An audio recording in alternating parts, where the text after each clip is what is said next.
C'était une catastrophe. Voilà, normalement nous sommes. Alors attends. Ah oui, c'est vrai. Merci Christine pour le téléphone. Alors, on regarde. Voilà, Alors, j'enclenche. 3, 2, 1, 0, bing. Voilà. On y est, c'est ça? Oui, on y est. Et ben On y voilà.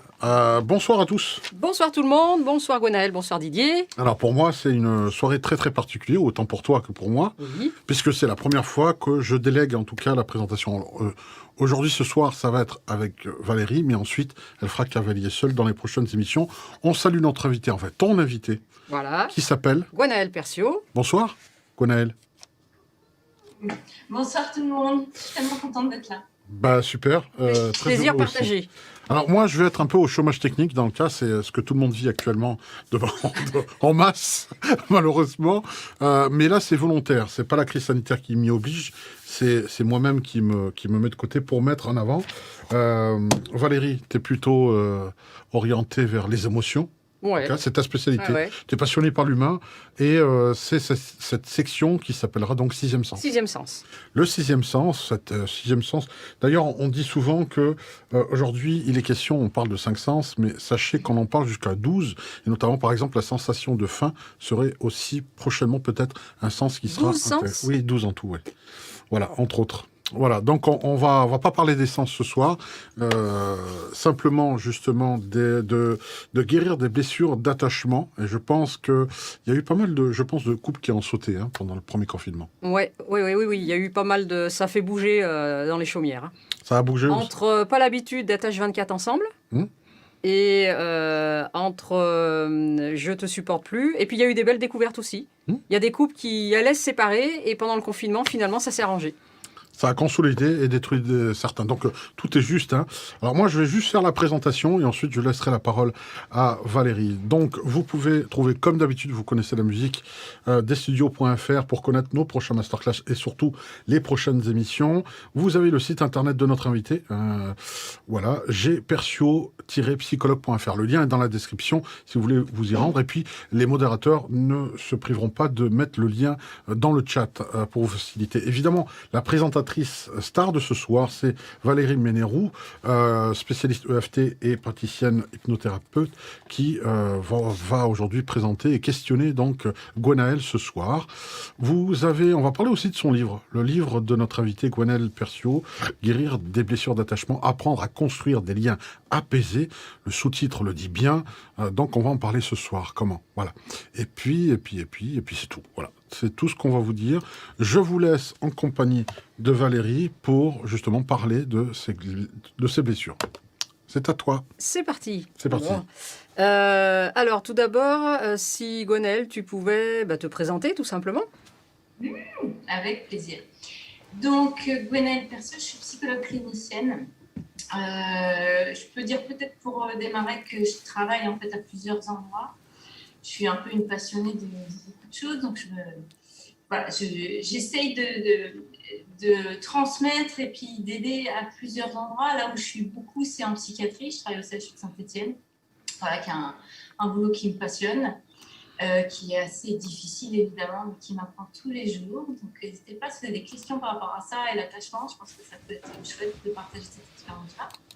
Après, j'ai un cabinet en libéral près de Givors, en fait, à Vaux-sur-Rhône. Et puis, je fais aussi de la formation avec un organisme que j'ai créé, donc sur plusieurs thèmes. Et puis, enfin, je m'essaye effectivement à l'écriture avec ce premier bouquin qui est sorti il y a 2 mois. Voilà, dans les grandes lignes. Qu'est-ce que je peux vous dire d'autre? C'est une reconversion, peut-être que ça, je peux le dire aussi. Ça, c'est important, oui. Ouais, parce que je crois que ça peut toucher pas mal de gens. Ouais. J'ai en fait d'abord fait une première partie de ma carrière professionnelle en marketing, en communication, en gestion, après une école de commerce, donc vous voyez, pas grand-chose avec la psychologie. Et puis je me suis rendu compte assez vite que je m'étais un petit peu trompée de direction, mais ça devait se faire ainsi, et c'était aussi très bien que ça se fasse ainsi. Et j'ai repris donc des études à 28 ans, voilà, pour devenir psycho à 35. Et ça fait maintenant 10 ans que je fais ce métier où je me retrouve complètement. Et j'ai à cœur d'accompagner, que ce soit dans mes formations ou dans mes accompagnements individuels, des personnes qui sont aussi à la recherche de ce qu'ils ont envie de faire, de ce qui les passionne, de ce qui les vibrait. Parce que voilà, moi j'ai vécu ce changement-là, ça m'a beaucoup touchée d'être aussi portée par certaines personnes dans ce chemin de reconversion. Et aujourd'hui, j'ai à cœur de faire ça. Et c'est vrai qu'une une de tes spécificités, c'est que tu n'étais pas un pur produit psycho. Non, Voilà. pas du tout. Et c'est vrai que ça fait une vraie différence. C'est qu'il y a eu un vécu avant dans la vraie vie. Donc même s'il y a une formation académique derrière, il y a ce côté-là qui rend à la fois ses formations et à la fois son accompagnement complètement différent. Ben, merci. Je crois que ça m'aide aussi, tu sais, à comment j'ai eu la vision de l'entreprise privée, de tout ce qu'on peut vivre dans ce monde qui touche beaucoup de gens, quoi. Et effectivement, une fois arrivé, que ce soit à l'hôpital ou dans mon cabinet, il y avait aussi cette expérience de la vie et de certaines difficultés que tu ne connais pas forcément quand tu sors de la fac de psycho ou que tu as un parcours plus traditionnel. Voilà, j'avais déjà cette pluralité peut-être de regard, quoi. Mais bon, ça, c'est aussi ma personnalité. Hein. Là, ça fait 10 ans que je suis psycho. Je crois que je vais rester psycho jusqu'à la fin de ma vie, mais je pense que je ferai aussi plein d'autres choses d'ici la fin. C'est plutôt, ça permet de se reconnaître. Alors, pour la petite histoire, Gwenaëlle est également superviseure. Donc, elle nous chapeaute, nous thérapeute, et elle nous aide à rester justement sur le bon chemin, mais avec bienveillance et en cherchant pas à faire du Gwenaëlle, quoi. C'est pas la contremaître de base. Non, non, non. C'est-à-dire qu'elle nous accompagne et qu'elle nous encourage aussi à nous avancer dans la direction qui a du sens pour nous. Et ça, c'est très, très riche d'enseignement. Ouais. Le sujet de ce soir, donc, c'est l'attachement. Alors, moi, j'ai découvert l'attachement avec Gwenaëlle lors de formation et ça a changé complètement ma pratique et ça a changé aussi beaucoup de choses sur mon chemin personnel. C'est-à-dire que ça m'a permis de comprendre certaines choses du passé et ça m'a permis d'appréhender différemment le futur. Par contre, je vais te laisser expliquer ce que c'est que l'attachement, parce que voilà, c'est pas je suis attaché à toi, c'est pas cette forme-là d'attachement. Ah. D'accord ? Okay. On n'est pas là-dedans. Donc, même si, à mon avis, tu dois être attaché quand même à l'idée, je crois. Oui, il y a quand même une relation d'attachement entre vous. On est tout à fait d'accord. Mais voilà, c'est pas l'attachement. Voilà, c'est pas l'attachement au sens propre comme on l'entend. Oui, absolument. Voilà. Et puis, ça va être à distinguer de la notion d'attachement aussi dans la spiritualité. Ça, je vais l'expliquer après. De manière générale, l'attachement en psychologie, c'est tout ce qui concerne nos relations d'affection avec les gens qui comptent pour nous et dans des relations qui s'installent un peu dans la durée. Ce n'est pas des relations de 2-3 semaines, c'est des relations dans la durée et où il est question soit d'insécurité, soit de sécurité, en tout cas de sentiment de sécurité et d'insécurité plutôt. Donc, ça concerne quoi ? Ça concerne les relations parents-enfants, évidemment, ça a commencé par là, les recherches sur l'attachement. Ça concerne les relations de couple, entre deux membres d'un couple, qu'est-ce qui se passe au niveau de leur attachement. Ça concerne aussi des relations amicales, mais les vraies relations amicales, pas les relations Facebook ou réseaux sociaux. Ça peut être aussi dans la fratrie, qui est des relations d'attachement à l'âge adulte. Et puis, ça peut être aussi des relations avec des thérapeutes, des mentors, des personnes avec qui on a une relation professionnelle, mais avec qui il y a quand même un investissement affectif. Voilà, donc en fait, ça concerne tellement de relations, vous avez bien identifié, qu'on dit cette phrase classique, c'est que l'attachement, ça nous concerne du berceau jusqu'à la tombe. C'est une phrase qui vient de John Bowlby, qui a théorisé l'attachement, qui était un psychiatre, psychanalyste britannique. Et puis on dit aussi souvent, on ne peut pas ne pas s'attacher. On est fait pour s'attacher, en fait. L'être humain, par sa nature animale, est fait pour rechercher quelqu'un qui va le soutenir quand il y a des stress, quand il y a des choses qui ne vont pas bien. Ça peut être des émotions, ça peut être une tension physique, une douleur. À partir du moment où on a une fragilité physique ou psychique, on a cette tendance tout à fait innée et biologique en nous d'aller chercher quelqu'un. On est fait pour ça, en fait. C'est en ça que c'est animal, parce que ça a commencé par ça, d'ailleurs, les recherches sur l'attachement. On a regardé ce qui se passait chez nos amis, les animaux, chez les canards, par exemple. Il y a des études très intéressantes sur les canards, par exemple, ou sur les singes, etc. Et on a remarqué qu'effectivement, il y a un lien absolument naturel, biologique, à l'intérieur de nous, une pulsion qui nous pousse à aller chercher quelqu'un de sécurisant pour nous quand on va pas bien. Et c'est ça qu'on appelle l'attachement. Je vais m'attacher à quelqu'un qui me sécurise. Donc d'abord, un enfant s'attache à son parent parce qu'il dépend de son parent, évidemment. Voilà, dans les grandes lignes, ce qu'est l'attachement. Alors, l'attachement, je vais juste me permettre juste de poser quelques questions, si ça ne te dérange Oui. pas, Valérie. Oui, bien déjà. sûr, bien sûr, bien sûr. À partir au niveau anthropologique, l'attachement, est-ce que ça vient avec l'instinct grégaire, justement? On parle au niveau des animaux, mais on en fait pas. On en fait partie, on est des bipèdes. Hein. L'instinct grégaire et l'attachement sont intimement liés? Ils sont liés, mais c'est pas tout à fait pareil. Si tu veux, l'instinct grégaire, c'est le fait qu'un humain, il a besoin d'autres humains, mais d'autres au pluriel, on va dire. Hein.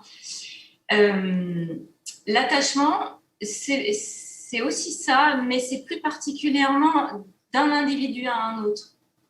Par exemple, on va parler d'un bébé, quelle est sa relation d'attachement avec sa maman, qui sera peut-être pas la même qu'avec son papa. On peut par exemple avoir un attachement sécure avec sa mère, parce que celle-ci, elle nous sécurise, elle est là pour nous, celle qui s'occupe de nous le plus souvent, elle est dans quelque chose qui est réconfortant, rassurant, qui est prévisible, etc. Mais on peut avoir une relation d'attachement insécure avec le papa, par exemple, si celui-ci, par exemple, est très, très peu présent les premiers mois, par exemple. Tu vois. Donc, la différence, c'est que l'instinct grégaire, c'est l'instinct d'être en tribu, hein, d'être en communauté, mais c'est basé à la base sur l'attachement, mais qui est plus individuel. D'accord. Alors, moi, je pensais qu'il n'y avait qu'une seule méthode, Valérie. Je ne sais pas si tu me suis dans ce délire-là. Moi, je sais que lorsque quelqu'un me quitte, que ce soit voulu ou choisi, peu importe, ou si c'est la mort qui nous sépare ou quoi que ce soit, il n'y a que le temps. On dit le temps fera son œuvre. Et apparemment, à ce que je lis du titre et de sous-titre de ce livre, il y a apparemment d'autres choses sur lesquelles on a une action. On ne peut pas que laisser faire les choses pour qu'elles se diluent d'elles-mêmes. C'est pas... Il y a quelque chose à faire. Bah, peut-être. Alors, si je comprends bien, tu penses qu'il y a des choses, on est obligé de les subir et on laisse faire le temps? C'est ça. Bah non, parce que... C'est ma croyance, en tout cas. Oui, bien sûr. Bah, Gwenaël, tu me diras si tu es d'accord ou pas avec moi, mais tu peux intervenir pour que ça aille plus vite. Ah. Après, il y a certaines choses, il faut du temps. D'accord. Je veux dire, quand tu fais un deuil, il ne faut pas espérer, voilà, au bout de 2-3 mois, il faut du temps. Mais il y a énormément de situations où tu vas pouvoir accélérer les choses par des techniques. D'accord, donc c'est pas une blessure, bon, guérir des blessures, quand on se coupe, ça cicatrise tout seul. Là, apparemment, émotionnellement, je pensais que c'était un peu pareil, mais apparemment, on peut accélérer cette cicatrisation-là. Ah bah, là, Gwenaël va nous l'expliquer. Tu vas un peu vite, je pense. Ah, peut-être, ok. Au niveau ce qu'il faut bien comprendre, c'est que l'attachement, c'est pas une pathologie. D'accord. D'accord? Ça se construit avec toi, ça se construit par rapport à ton enfance et tout, mais c'est pas une maladie. C'est pas une maladie, mais ce qui me dérange dans ce que vient de dire tout à l'heure Gwenaël, pour te reprendre, on est des êtres d'attachement. C'est normal qu'on s'attache. C'est logique. C'est presque inévitable quand tu le dis. Mais c'est plus que normal. C'est extrêmement souhaitable et c'est nécessaire. C'est vital. D'accord. C'est vital, exactement. En fait, sauf cas rarissime, dans des cas d'extrême maltraitance, tu vois, de carence majeure sur tous les plans, où là, il peut ne pas avoir d'attachement, car un enfant ne s'attache à personne, mais c'est très, très rare. Et c'est de la pédopsychiatrie, et on n'en voit que très, très rarement. Hormis ces quelques cas-là, on va forcément s'attacher à quelqu'un pour survivre.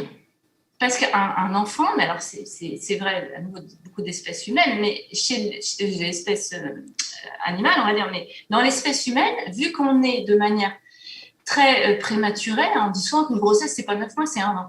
Parce que c'est vrai, un tout petit bébé, les 3 premiers mois, il est extrêmement dépendant. Donc, on est de manière prématurée, on est très, très dépendant, et ce pendant des années, pas seulement pendant les 3 premiers mois de vie.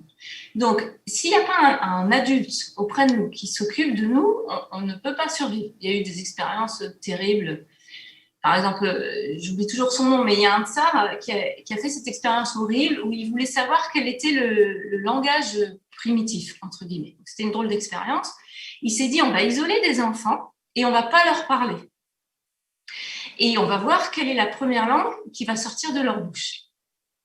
Donc, t'imagines bien qu'en fait, non seulement ils ont jamais, il n'y a pas eu une langue en particulier qui est sortie, évidemment, hein, puisque tu apprends parce que tu entends, mais surtout, beaucoup de ces enfants sont morts, en fait, prématurément, ou ont été dégénérés. Parce que s'il n'y a pas quelqu'un qui est là pour toi, en fait, qui te parle, qui te regarde, tu périclites. Donc, on a besoin de s'attacher. Si tu veux, c'est notre pré-câblage à aller chercher du soutien quand on ne va pas bien. Ça, je l'ai bien illustré pour les enfants. Mais nous, les adultes, c'est pareil. Donc, on peut croire faussement que si je vis une épreuve, tout seul, je vais m'en remettre. Ça, c'est typiquement l'attachement évitant. Ce que je vais expliquer après, il y a différents types d'attachement.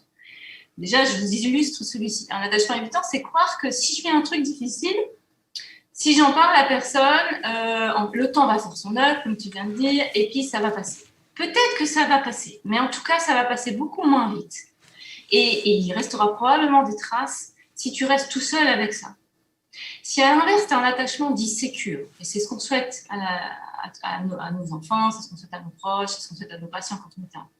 Quand tu as un attachement sécure et que tu vis une épreuve difficile, elle sera difficile parce que la vie est difficile. Mais si tu as quelqu'un vers qui tu peux te tourner, ta meilleure copine, peut-être ton parent, si par exemple c'est ta première rupture amoureuse et que tu es ado, ou ton thérapeute, si c'est ta figure d'attachement principale, là, non seulement tu vas en guérir plus vite, tu vas cicatriser mieux, comme tu disais, mais les traces aussi seront moins difficiles, voire même moins traumatiques.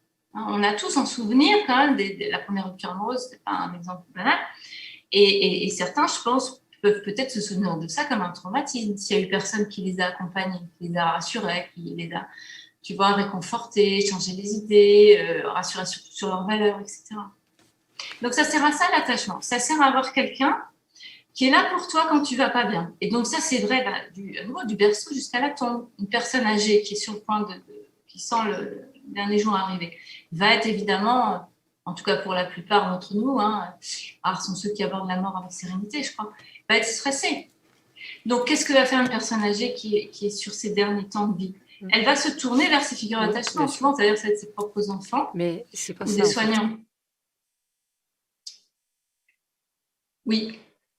Non, c'est juste une remarque par rapport au chat, justement, que quelqu'un disait, Mimi dit, mais parfois on s'attache aussi à des personnes qui nous sont toxiques. Voilà, c'était juste la remarque. Mais alors, c'est peut-être pas. après, Mais alors justement, c'est peut-être pas le bon attachement là. On parle pas de la même chose là. Voilà. Donc, c'est là où je vais commencer à faire la distinction entre les différents styles d'attachement. Ça va s'éclairer un peu mieux. Donc, on a dit, on ne peut pas ne pas s'attacher. D'accord? C'est en nous, sauf cas très rare ici, mais très, très grave. On va s'attacher à quelqu'un. Mais effectivement, parfois, l'attachement va se faire de manière insécure.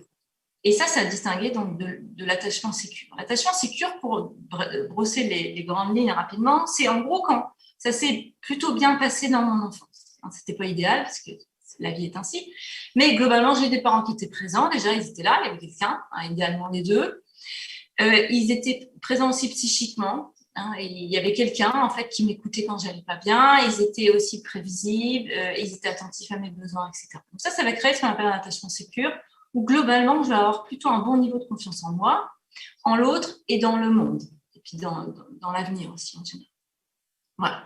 Donc ça, c'est pas la carte magique contre l'adversité de la vie, parce qu'il n'y en a pas, mais c'est un sacré facteur de protection. Ça va m'aider à cicatriser plus vite, pour reprendre ton expression. Quand je n'ai pas eu ça, et là, vous avez tous les degrés, en fait. Il y a des gens qui ont un attachement très sécure et des gens qui ont un attachement très insécure, d'accord? L'attachement insécure, globalement, c'est quand il y a eu des manques, et surtout des manques, on va dire, d'affection, de présence, de regard, de compliments, où il y a eu des manques aussi d'équilibre. Ça peut être, ce qui peut créer un attachement insécure aussi, c'est quand il y a des trop, par exemple, trop de cris, trop de violence, trop de chaos, des choses qui changent trop souvent, par exemple. Ça peut paraître anecdotique, mais déménager tous les ans quand on est gamin, par exemple, ça peut insécuriser un enfant. Voilà. Donc, il y a plein de facteurs qui vont faire que je vais être plus ou moins sécurisée quand je suis enfant. Et ça va favoriser un attachement plus ou moins sécure ou insécure. Quand j'ai eu un attachement insécure, principalement avec mes parents, je vais avoir tendance à répéter cet attachement plus tard dans mes relations d'adultes, et notamment mes relations affectives. Et c'est ça qui va m'amener à la fois attirer à moi des relations insécures, donc des personnes qui sont effectivement peut-être toxiques pour moi, mais aussi à y rester. C'est un double problème, en fait. Pourquoi? Parce que quand j'ai eu l'habitude de manquer de sécurité autour de moi, de regard, de présence, ou qu'il y a eu trop de chaos, je vais avoir cette tendance à continuer à vivre là-dedans. Parce que c'est ce que j'ai connu. On sait que l'humain a beaucoup de mal avec l'inconnu. On est des êtres d'habitude. Même si ces habitudes sont toxiques, voire même parfois très toxiques. Moi, je travaille en psychiatrie, donc je vois des patients avec des histoires de vie forcément très compliquées. Et malgré tout leur souhait, leur bonne volonté de changer, certaines personnes vont continuer effectivement, de relation en relation, à attirer et à rester avec des personnes toxiques. Et parfois, ils ne comprennent pas pourquoi. C'est lié souvent à ces blessures, voire ces traumas d'attachement qui étaient dans le passé, qui continuent. Voilà, pour faire les grandes lignes. Après, je vais détailler plus. Alors, une petite question, parce que dans le chat, quelqu'un me marque comment combler le manque d'attachement. Mais est-ce qu'on peut parler de manque d'attachement ou plutôt de blessure d'attachement? Manque d'attachement, à nouveau, c'est...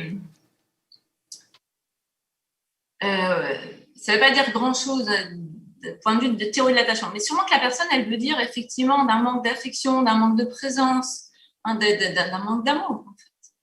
Donc, comment on le comble? Tellement de choses à faire multiples, en fait. La première chose qui me vient, c'est peut-être d'essayer de comprendre ce qui fait que parfois je vais répéter justement ce manque et que ça continue à me faire souffrir. Peut-être la première chose à faire, c'est arrêter de souffrir dans le présent. Mais il ne suffit pas de le décréter. Il ne suffit pas de dire, bon, ça y est, maintenant j'arrête les mecs toxiques, je veux un mec bien, la prochaine fois, je veux un mec bien. Alors, si c'était comme ça serait simple. Mais avant d'en arriver là dans le concret, déjà de comprendre que j'ai attiré à moi beaucoup de relations toxiques, affectives, peut-être aussi amicales, peut-être même professionnelles, etc. La voie de la compréhension, elle ne fait pas tout, ça c'est sûr. Et toi, Valérie, tu connais bien ça, vu qu'on fait toutes les deux la psycho-énergétique, on va en parler tout à l'heure, il faut aller dans le corps. Mais déjà de comprendre que je répète des trucs et que c'est lié à ce que j'ai vécu. Tout n'est pas lié à ce que j'ai vécu quand même. Il n'y a pas que le passé qui nous définit, bien sûr. Mais on sait aujourd'hui en psychologie depuis longtemps que ce qu'on a vécu teintait beaucoup ce qu'on vit dans le présent. Donc, si je commence à comprendre en fait que je suis en train de répéter des choses, déjà, je vais moins culpabiliser. Je vais prendre un petit peu la part des choses entre ce que je contribue encore à répéter, mais qui vient aussi de ce que j'ai vécu. Donc, ça va me permettre d'alléger les choses. Et après, je vais pouvoir y bosser, entre guillemets. Et y bosser comment? Là aussi, il y a plein de choses. Ça peut être en parler à quelqu'un qui va nous éclairer, nous donner son avis. Du coup, ça va m'aider à trouver des moyens pour changer. Ça peut être aller voir un thérapeute, évidemment. Et là, il va falloir travailler aussi un moment dans le corps. Ça peut être aussi tourner le regard sur le positif et sur les moments où je commence à changer. Et pas seulement me lamenter que je ne fais que répéter. Ça, c'est très important aussi de regarder les exceptions, les choses qui vont bien, mes ressources, mes compétences, ce que j'arrive à faire, mes talents. Et puis, peu à peu, ça va être de transformer les choses, donc en sélectionnant un petit peu mieux mes relations, par exemple. En les analysant mieux, du coup, on peut faire parfois un peu des tris. C'est un peu dur à dire comme mot, mais ça va être important aussi que l'on se travaille sur soi. Alors, excuse-moi, je te coupe juste 2 petites secondes. Vas-y, n'hésite pas à couper. J'ai l'impression qu'il y a encore un petit amalgame entre être attaché à quelqu'un, le sujet dont tu parles ce soir, et le lien qu'on a avec quelqu'un, c'est-à-dire la dépendance. Je suis attachée, j'ai une addiction à quelqu'un. D'accord. Je pense que c'est encore pas... voilà, il y a une subtilité, à mon avis, qui n'a pas été saisie là. Ok, alors je vais expliquer du coup les 3 styles d'attachement insécure. Comme ça, on va comprendre mieux. Et voilà, et l'attachement, en fait, c'est plus ma façon d'interagir avec l'autre par rapport à mon style d'attachement. Ouais, c'est ça. Donc, on s'attache à l'autre, soit d'une manière sécure, soit d'une manière insécure. Mais dans la manière de s'attacher insécure, vous avez différentes dimensions. Il y a 2 grandes dimensions. On les a tous un petit peu, d'accord? Mais il y en a qui vont se reconnaître tout de suite dans une dimension ou dans l'autre. La première dimension, c'est ce qu'on appelle l'attachement insécure, anxieux. C'est là, pour le coup, ça rejoint la dépendance. C'est quand je suis anxieux, mais pas au sens nerveux, hein, même si on peut l'être aussi, mais c'est surtout anxieux de la relation. Anxieux de la relation, ça veut dire quoi? Ça veut dire que je suis très préoccupée, donc je vais passer beaucoup de temps, par exemple, à penser à l'autre, et notamment à avoir peur. À avoir peur que l'autre me quitte, me rejette, me trompe, trouve quelqu'un de mieux, me trouve finalement pas si intéressante, etc. Donc, les personnes qui ont un attachement dit anxieux, on dit aussi préoccupé, ce sont des personnes qui vont effectivement être très préoccupées par la relation et vont être un peu dans le mode collant, un peu velcro, si vous voulez. Et pourquoi? Parce qu'ils ont besoin de sentir qu'il y a quelqu'un, même si cette personne-là n'est pas bonne pour elle. Et c'est là où ça commence à être problématique. Et c'est là où on tombe, par exemple, dans ce qu'on appelle la dépendance affective, voire même aux relations toxiques plus. C'est quand j'ai tellement besoin de quelqu'un parce que je ne me sens pas capable d'être seule. C'est ça, au fond, en fait, la croyance, c'est que seule, je n'y arriverai pas. Donc, j'ai besoin de quelqu'un. Ça, c'est l'attachement anxieux. Donc, je vais m'accrocher, entre guillemets, m'attacher, mais dans ce cas-là, c'est un attachement insécure, anxieux, à quelqu'un, même si cette personne n'est pas bonne pour moi. Hein, même si, par exemple, elle me juge, même si elle me tape, même si elle abuse de moi sur différents plans. Ça, c'est l'attachement dit anxieux. Donc, c'est un attachement... Ouais, vas-y, Valérie. Ouais. Si, juste peut-être avant de passer à l'attachement suivant, est-ce que tu peux donner quelques pistes? Pourquoi on est comme ça? Ouais, tu as raison. Donc, ce qui va plutôt favoriser l'attachement anxieux par rapport aux autres, c'est souvent quand on a eu nous-mêmes des parents eux-mêmes, anxieux. Alors, il y a des exceptions. Hein. Il y a vraiment des exceptions. Mais tendanciellement, l'enfant avec un attachement anxieux aura été élevé plutôt avec des parents anxieux, c'est-à-dire qui eux-mêmes étaient stressés de manière générale, plutôt à envahir l'enfant de leur propre peur, hein, parfois à les surprotéger aussi, et parfois jouer de leur anxiété, étant un peu changeant et pas toujours prévisible. Et du coup, l'enfant, il grandit dans quelque chose qui est un petit peu difficile à comprendre, qui peut changer, qui parfois est étouffant, etc. Et ça l'aide pas à se construire seul. Ça l'aide pas à croire en lui et dans sa capacité à être seul et être heureux seul. Hein, donc, ça crée l'anxiété qui est « je m'accroche à l'autre, j'ai besoin de toi ». Et ça se voit donc déjà dans l'enfance. Hein, c'est des enfants qui, par exemple, vont avoir du mal à démarrer des nouvelles choses, comme l'école, aller en colonie de vacances, plus tard aller faire des études loin. Ils ont besoin de rester proches de leurs parents. Ils vont, on va dire, effectivement, s'accrocher, s'attacher, mais dans un sens de « je me colle ». Et plus tard, c'est des adultes qui vont avoir du mal, par exemple, quand leur conjoint s'en va. Donc, ainsi, par quelques jours, ça peut être sous anxiété. Donc là, c'est le parent qui rend son enfant dépendant, en fait. Quelque part, oui. Après, il n'y a pas que ça. Hein. Tu peux devenir anxieux aussi parce que parfois, tu as eu tellement d'événements difficiles que, voilà, il y a eu beaucoup d'épreuves et du coup, il y a une anxiété qui est montée.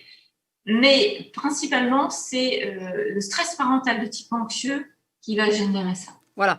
Je voudrais pas qu'on tombe dans la caricature que c'est toujours la faute des parents. Ouais. Et on va rappeler que le parent parfait n'existe pas. Hein, grande Absolument. nouvelle. Mais ça se joue quand même dans les premières années de vie. Ouais, ça se joue. Alors, c'est jamais complètement joué parce que ça peut changer. Mmh. Hein, évidemment, l'attachement insécure peut devenir sécure, c'est ce qu'on souhaite. C'est ce qui se passe dans 25% des cas d'ailleurs. Hein, il y a 75% des gens qui vont garder le même type d'attachement entre l'enfance et l'âge adulte. Donc, en gros, 75% des sécures vont rester sécures, 75% des insécures vont rester insécures. Mais il y en a qui vont changer. Donc, par exemple, il y a des insécures qui vont devenir sécures. Il n'y a que 25% qui changent. Ouais. C'est déjà pas mal. Ouais, c'est pas énorme quand même. Je pensais plus, tu vois.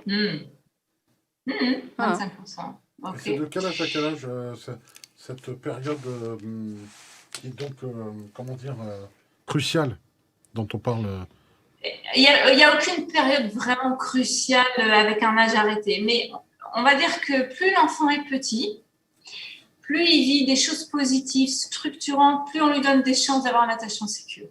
Entre 0 et 7 ans, on peut dire ça, par exemple 0... Non, même pas. Il y a la toute petite enfance est effectivement très importante. Mais je ne voudrais pas me limiter à ça parce que, par exemple, ça voudrait dire que les enfants adoptés, tu vois, ça y est, c'est foutu, quoi. C'est totalement faux. Il y a plein d'enfants adoptés qui vont très bien, qui ont un attachement sécure. Mais ils ont démarré avec effectivement, on va dire, des chances moindres. Mais un enfant adopté qui arrive dans une famille sécurisante, qui est là pour lui, qui lui apporte en fait quelque chose, pas seulement de l'amour, parce que l'attachement, c'est pas que l'amour, c'est aussi un juste milieu entre être là pour mon enfant, mais le laisser grandir aussi seul. C'est aussi de le pousser à l'autonomie et à ce qu'il devienne ce qu'il est. Donc, il y a des enfants, voilà, typiquement adoptés, qui n'auront pas commencé forcément très bien dans la vie et puis qui vont devenir sécures. Et puis à l'inverse, parce que tu l'as dit, c'est pas que les parents, il peut y avoir aussi des événements de vie, parfois tellement difficiles, que ça peut te faire basculer sur un attachement sécure. Mais ce qui conditionne le plus, les études le montrent, c'est quand même la relation qu'on a eue avec nos parents.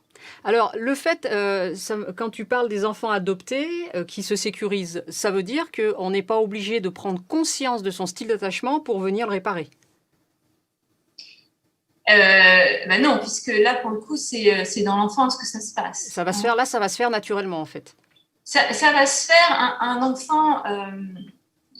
cet exemple d'enfant adopté illustre pas mal, c'est que l'enfant adopté qui arrive dans une famille qui est sécurisante pour lui, il va, en fait, son cerveau et son cœur vont peu à peu changer de programme. On peut le dire comme ça. On appelle ça les modèles internes. C'est-à-dire que la représentation du monde, qui au début partait quand même assez mal, souvent s'il y a eu adoption, c'est qu'il y a eu raison d'abandon des géniteurs, on va dire ça comme ça. Donc, les premiers programmes sont plutôt négatifs. Mais tout se change, c'est la preuve avec cette histoire d'adoption. Et peu à peu, alors ça ne se fait pas du jour au lendemain, ceux qui ont des enfants, qui ont adopté des enfants, savent bien que quand même, c'est difficile déjà d'élever un enfant tout court, d'élever un enfant adopté encore plus. Mais peu à peu, par la présence qu'on a, notre régularité, notre bon équilibre entre aimer et en même temps autonomiser l'enfant, c'est-à-dire le pousser à être aussi vers l'extérieur, ça va l'aider à peu à restructurer ces programmes, ces modèles internes, vers l'inverse de ce qu'il avait programmé, on va dire, qui est vers la sécurité, vers la confiance en lui, en l'autre et dans le monde. Ça veut dire que le quotidien et les actes vont permettre de déprogrammer ce que l'enfant a vécu de sa naissance jusqu'à l'adoption. C'est ça, peu à peu, en sachant que quand c'est des adoptions qui sont tardives et internationales, ça c'est les deux grands critères, ça va être plus difficile. Dit autrement, en fait, plus il y a eu de traces d'événements traumatiques, donc ça c'est vrai pour tout le monde. Si on a vécu par exemple les 3 premières années de notre vie dans une famille où il y a eu une grande précarité sociale par exemple, où il y a eu peut-être un deuil, où il y a eu en plus des problèmes de violence, etc. Là je vous fais un tableau un peu noir, mais beaucoup de patients c'est ça. Là, les traces elles sont fortes quand même, elles sont très fortes.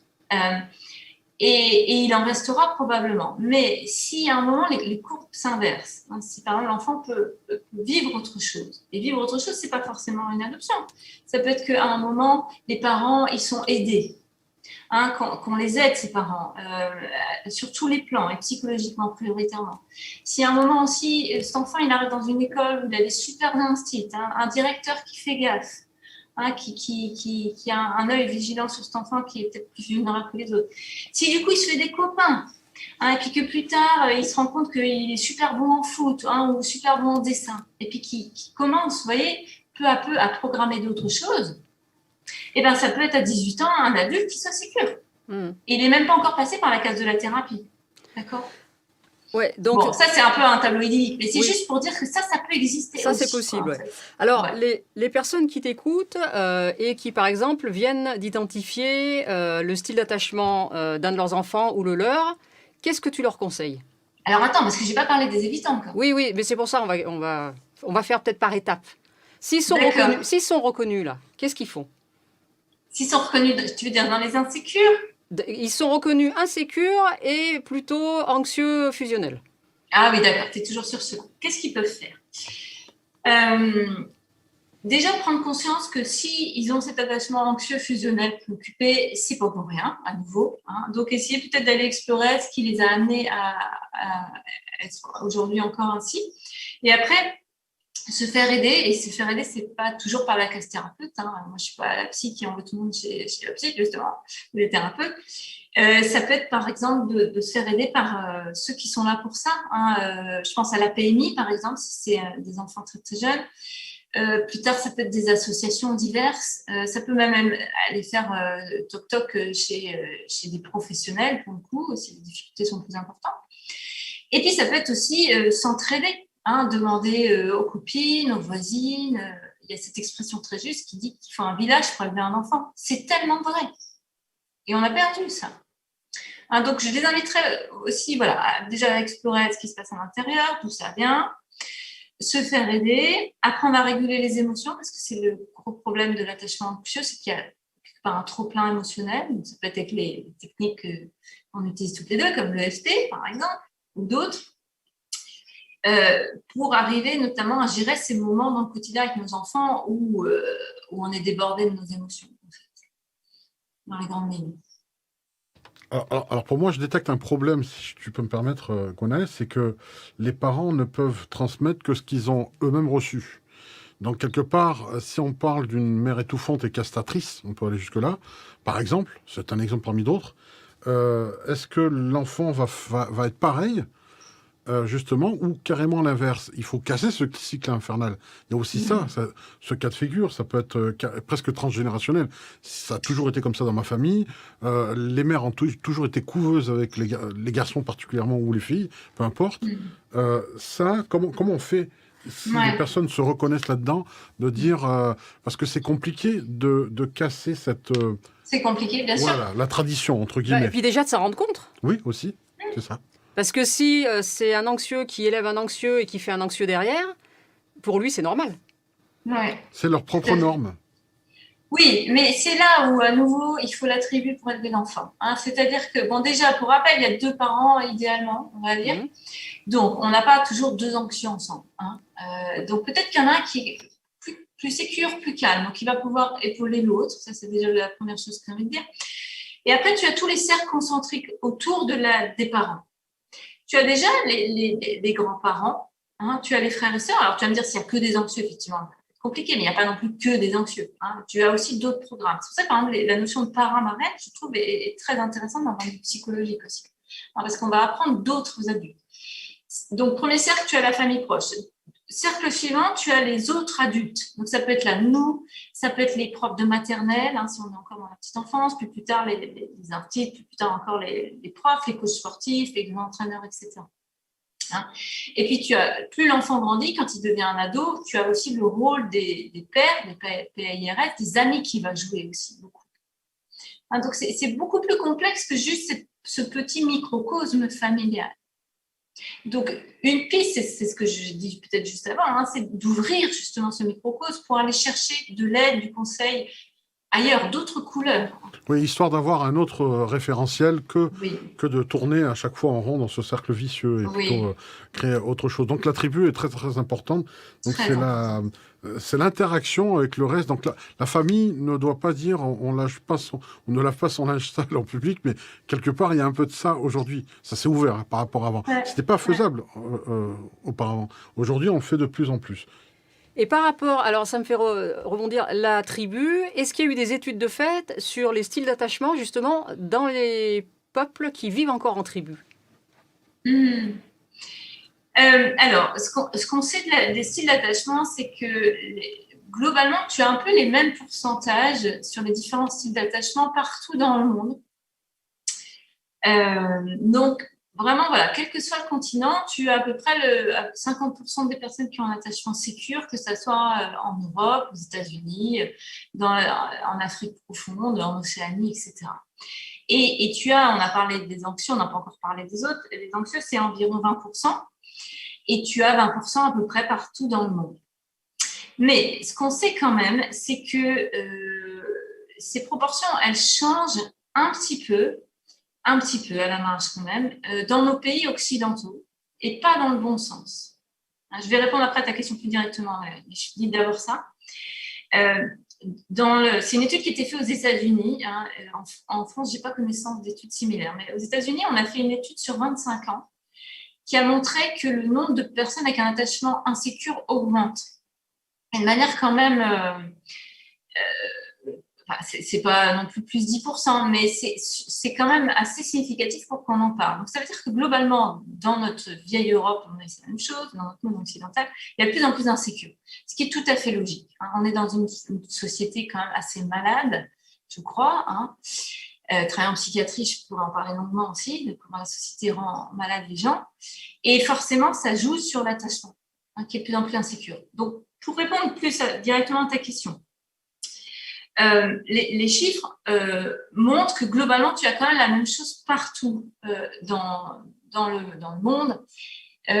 Mais ça manque probablement encore d'études. Moi, j'aimerais bien qu'on aille étudier notamment les peuples dits premiers, en fait, hein, les vraies tribus, en fait. Et qu'est-ce qui se passe dans ces vraies tribus? Ça, je ne sais pas, en fait. Je serais très curieuse de savoir. Oui, parce que là, on est vraiment justement, là, c'est ouvert. Là, c'est vraiment complètement ouvert. Donc, on peut imaginer qu'il devrait y avoir moins d'insécurité. Oui. Et à ma connaissance, vraiment dans les tribus, les peuples premiers, je ne crois pas qu'il y ait d'études de ça. Ça a été fait, tu vois, en fait, effectivement en Afrique, en Asie, etc. Mais on va dire tout venant, pas dans les peuples qui vivent encore vraiment. Je pense aussi, c'est parce qu'il y en a de moins en moins. Ils sont de plus en plus... oui, c'est marginal. Hein, c'est ça aujourd'hui. Mais moi, ce qui m'intéresse dans ce que tu viens de dire, une étude aux États-Unis. Alors, si on prend les USA et l'Europe, on a, enfin, surtout la France par rapport aux États-Unis. Les États-Unis, là-bas, il n'y a pas de protection sociale comme chez nous. Nous, on a plutôt un système patriarcal qui est plutôt rassurant, où finalement, on se dit, bah, si tu es malade, les soins, tu ne les payes pas. Pour tes vieux jours, tu auras une retraite minimale au pire des cas. On n'a pas tout ça aux États-Unis. Et pourtant, c'est eux qu'on appelle les grands enfants. Donc, qui est le plus mature dans l'histoire et qui est le plus sécure dans l'histoire? Est-ce que justement, ce système justement de sécurité sociale que l'on a en France n'est pas plus sécuritaire? Parce que là, je parle de l'autre bulle, pas celle qui est que familiale par enfant, mais celle qui est nationale. La bulle sociétale. La bulle sociétale, parce que là aussi, il peut y avoir une relation... voilà, qui est quand même... la France est plutôt paternalisante comparée aux États-Unis. Je ne sais pas si tu es d'accord avec ça. Elle est plutôt, je dirais, attachementiste là-dessus. Et je trouve ça très bien. Hein, moi, je tiens beaucoup à notre système de sécurité sociale, hein, qu'on est d'ailleurs en train de fusiller depuis un an, mais bref. Et c'est très intéressant. Merci pour ta question, Olivier. Aux États-Unis, c'est pas pour rien qu'il y a plus d'insécurité. En tout cas, depuis 25 ans, c'est en train de monter. Parce que là-bas, c'est le règne quand même de l'individualisme et de fais-toi tout seul, quoi. Alors, c'est le pays rêvé pour les entrepreneurs. Hein, là-dessus, en France, il y aurait quand même beaucoup à dire, mais bref.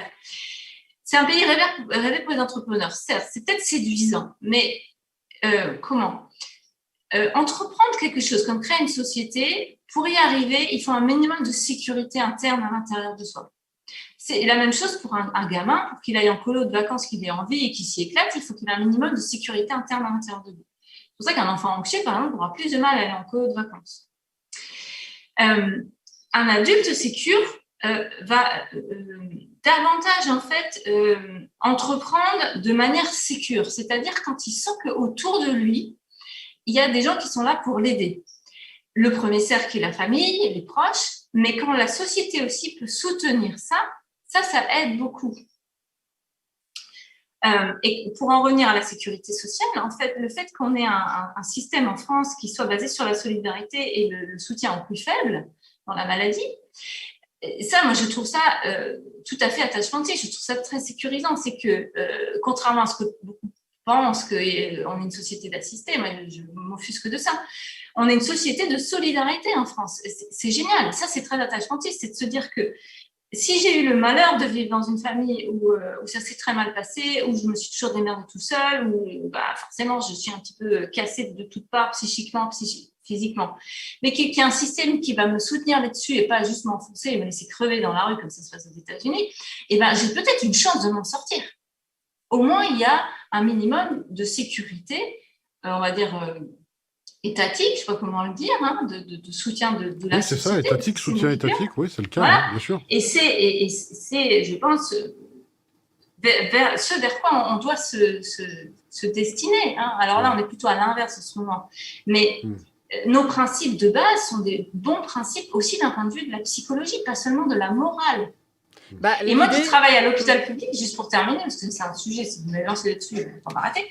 Je vais m'arrêter, mais juste 5 minutes. Moi, je travaille à l'hôpital public. L'hôpital public, je suis très attachée à l'hôpital public. Hein. Même si c'est vraiment difficile pour plein de raisons. Parce que l'hôpital public, on a la mission de service public. On est là pour aider ceux qui ne pourraient pas en fait être aidés si on était aux États-Unis. Et je tiens mordicus à ça, parce que grâce à nos missions de soutien de la santé physique et mentale, on n'y arrive pas à tous les coups, hein, bien sûr, mais on va aider quand même un certain nombre de gens à redonner des chances, en fait, et d'avoir une vie qui vaille la peine d'être vécue, surtout sur tous les plans, physiques, mais psychologiques, et puis après trouver un sens à sa vie, etc. Et moi, c'est le cœur de mon métier. C'est pour ça que j'adore travailler en psychiatrie, parce que je travaille avec des personnes très, très abîmées par la vie, hein, et c'est celle qui me touche le plus. Et c'est celle pour qui j'ai envie de soulever les montagnes. Par rapport à cet angle de vue, je vais revenir sur un exemple très, très concret. Je me souviens, il y a quelques années en arrière, quand un enfant se faisait mal, par exemple, on disait, quand il venait de voir, non, mais c'est rien, allez, va jouer. Aujourd'hui, on va plutôt dire qu'on va d'abord accueillir sa douleur, parce que oui, il a mal, et ensuite, on va l'envoyer jouer. D'un point de vue de l'attachement. Alors attends, si tu me permets, moi je veux jouer le mauvais flic. Ouais, mais tu vas en faire une chocotte en faisant ça. Ah oui, non mais c'est ce qui se passe, c'est souvent la contre. Bah oui, tu vas faire une chocotte. Bah oui. Voilà. C'est le brut de base, hein, tu sais, qui a la moitié d'un cerveau et encore. Et avant c'était ça effectivement. T'es un homme, mon fils, tu pleures pas. Ah, exact. Voilà. Et toi, t'es une fille, tu te mets pas en colère. Parce que c'est pas joli. Oui, parce qu'une fille, non, c'est pas autorisé. Donc... Tu vas pas me faire ma gamine un mec, non, quand même. Hein, faut déconner, là. Donc, si on s'appuie sur l'attachement qui maintenant est plus une théorie, mais un principe, ça veut dire que d'accueillir, on va plutôt le sécuriser, alors que d'être dans ce vieux schéma caricatural de dire tu vas m'en faire une chuchotte, on va le rendre évitant. Exactement. Parce que c'est une façon de sous-entendre, tu vas te débrouiller tout seul. Donc finalement, les autres, c'est dangereux. Donc là, on est dans le contexte les oiseaux se cachent pour mourir, quoi. Même quand il aura mal, il dira rien. Voilà. Donc c'est ça l'évitement ? Eh bien, oui, c'est ça, c'est un beau raccourci. C'est ça. Merci. Donc tu as introduit le 3e style d'attachement. L'attachement évident, bravo. On n'avait pas préparé. Mais je ne veux pas de chochotte, attention. Hein.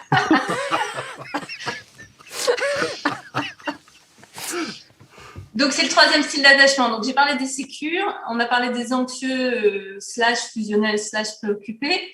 Et maintenant, là, on peut décrire peut-être un peu plus l'attachement évitant. Donc, tu viens un petit peu de l'introduire, Valérie. L'attachement évitant, c'est 25% des gens, population générale. Et ça, c'est un nombre qui augmente, par exemple, aux États-Unis. Mais je suis en France aussi. Donc, l'attachement évitant, c'est assez clair comme mot, évitant. Détaché, on dit aussi, c'est quand j'ai vécu plein de fois dans mon enfance, et puis ça s'est répété aussi à l'adolescence, et puis plus tard, du rejet, et surtout de la non-écoute de mes émotions. T'as pas mal, hein, pleure pas, t'es une chochotte. Ça, si on vit ça une fois, 2 fois, c'est pas très grave. Mais si on vit ça de manière répétée, beaucoup, avec des parents aussi peut-être qui étaient peut-être pas très présents physiquement, en tout cas psychologiquement, plutôt eux-mêmes évitants, hein, c'est ça, souvent vous avez des parents évitants qui font des enfants évitants, ça va créer quelqu'un qui va vivre de manière détachée de ses émotions, mais aussi des autres. Et c'est ça où est le drame, c'est que le problème de l'attachement évitant, c'est que à force de te couper de ses émotions, on va aussi se couper des autres. Parce que les autres vont être source d'émotions. Par exemple, une relation sentimentale, évidemment, est source d'émotions. Le meilleur peut-être, mais potentiellement le pire. Donc, pour ne pas vivre le pire, je vais, par exemple, peut-être avoir des petites copines, des petits copains, mais pas forcément trop engagés. Ou alors, si on quitte, je vais banaliser, je vais dire que c'est pas grave, je vais aller boire un coup, passer à quelqu'un d'autre. Il y a ça dans l'attachement évitant. C'est de se dire... Finalement, c'est pas si grave, j'étais pas si attachée, une de perdue, 10 de retrouvée, etc. Globalement. Et ça vient de ce principe que dans l'attachement évitant, vu que j'ai souffert du manque de soutien, notamment de mes parents, je vais continuer à fonctionner de manière détachée à l'âge adulte. Parce que ça m'a fait mal, en fait, de sentir qu'il n'y avait personne pour moi, donc je me suis coupée coupée de mes émotions enfant, et je vais continuer ainsi adulte. Alors là, ça me pose un petit problème aussi, un petit problème, Tout petit. tout petit et qui est quand même énorme, c'est que j'ai l'impression que c'est un des ingrédients parfaits, l'évitant. Hein. Si on réitère, comme tu dis si bien, l'opération à chaque fois, on va banaliser, et comme le dit si bien Valérie, de ne pas accueillir déjà sa souffrance, ce qu'il a, le bisou magique, hein, on dit dans le chat d'ailleurs, si on fait à chaque fois ça en disant c'est que dalle, est-ce que cette personne-là justement ne va pas reconnaître, comme tu le disais, la souffrance des autres et devenir comme ça un pervers narcissique, presque sadique?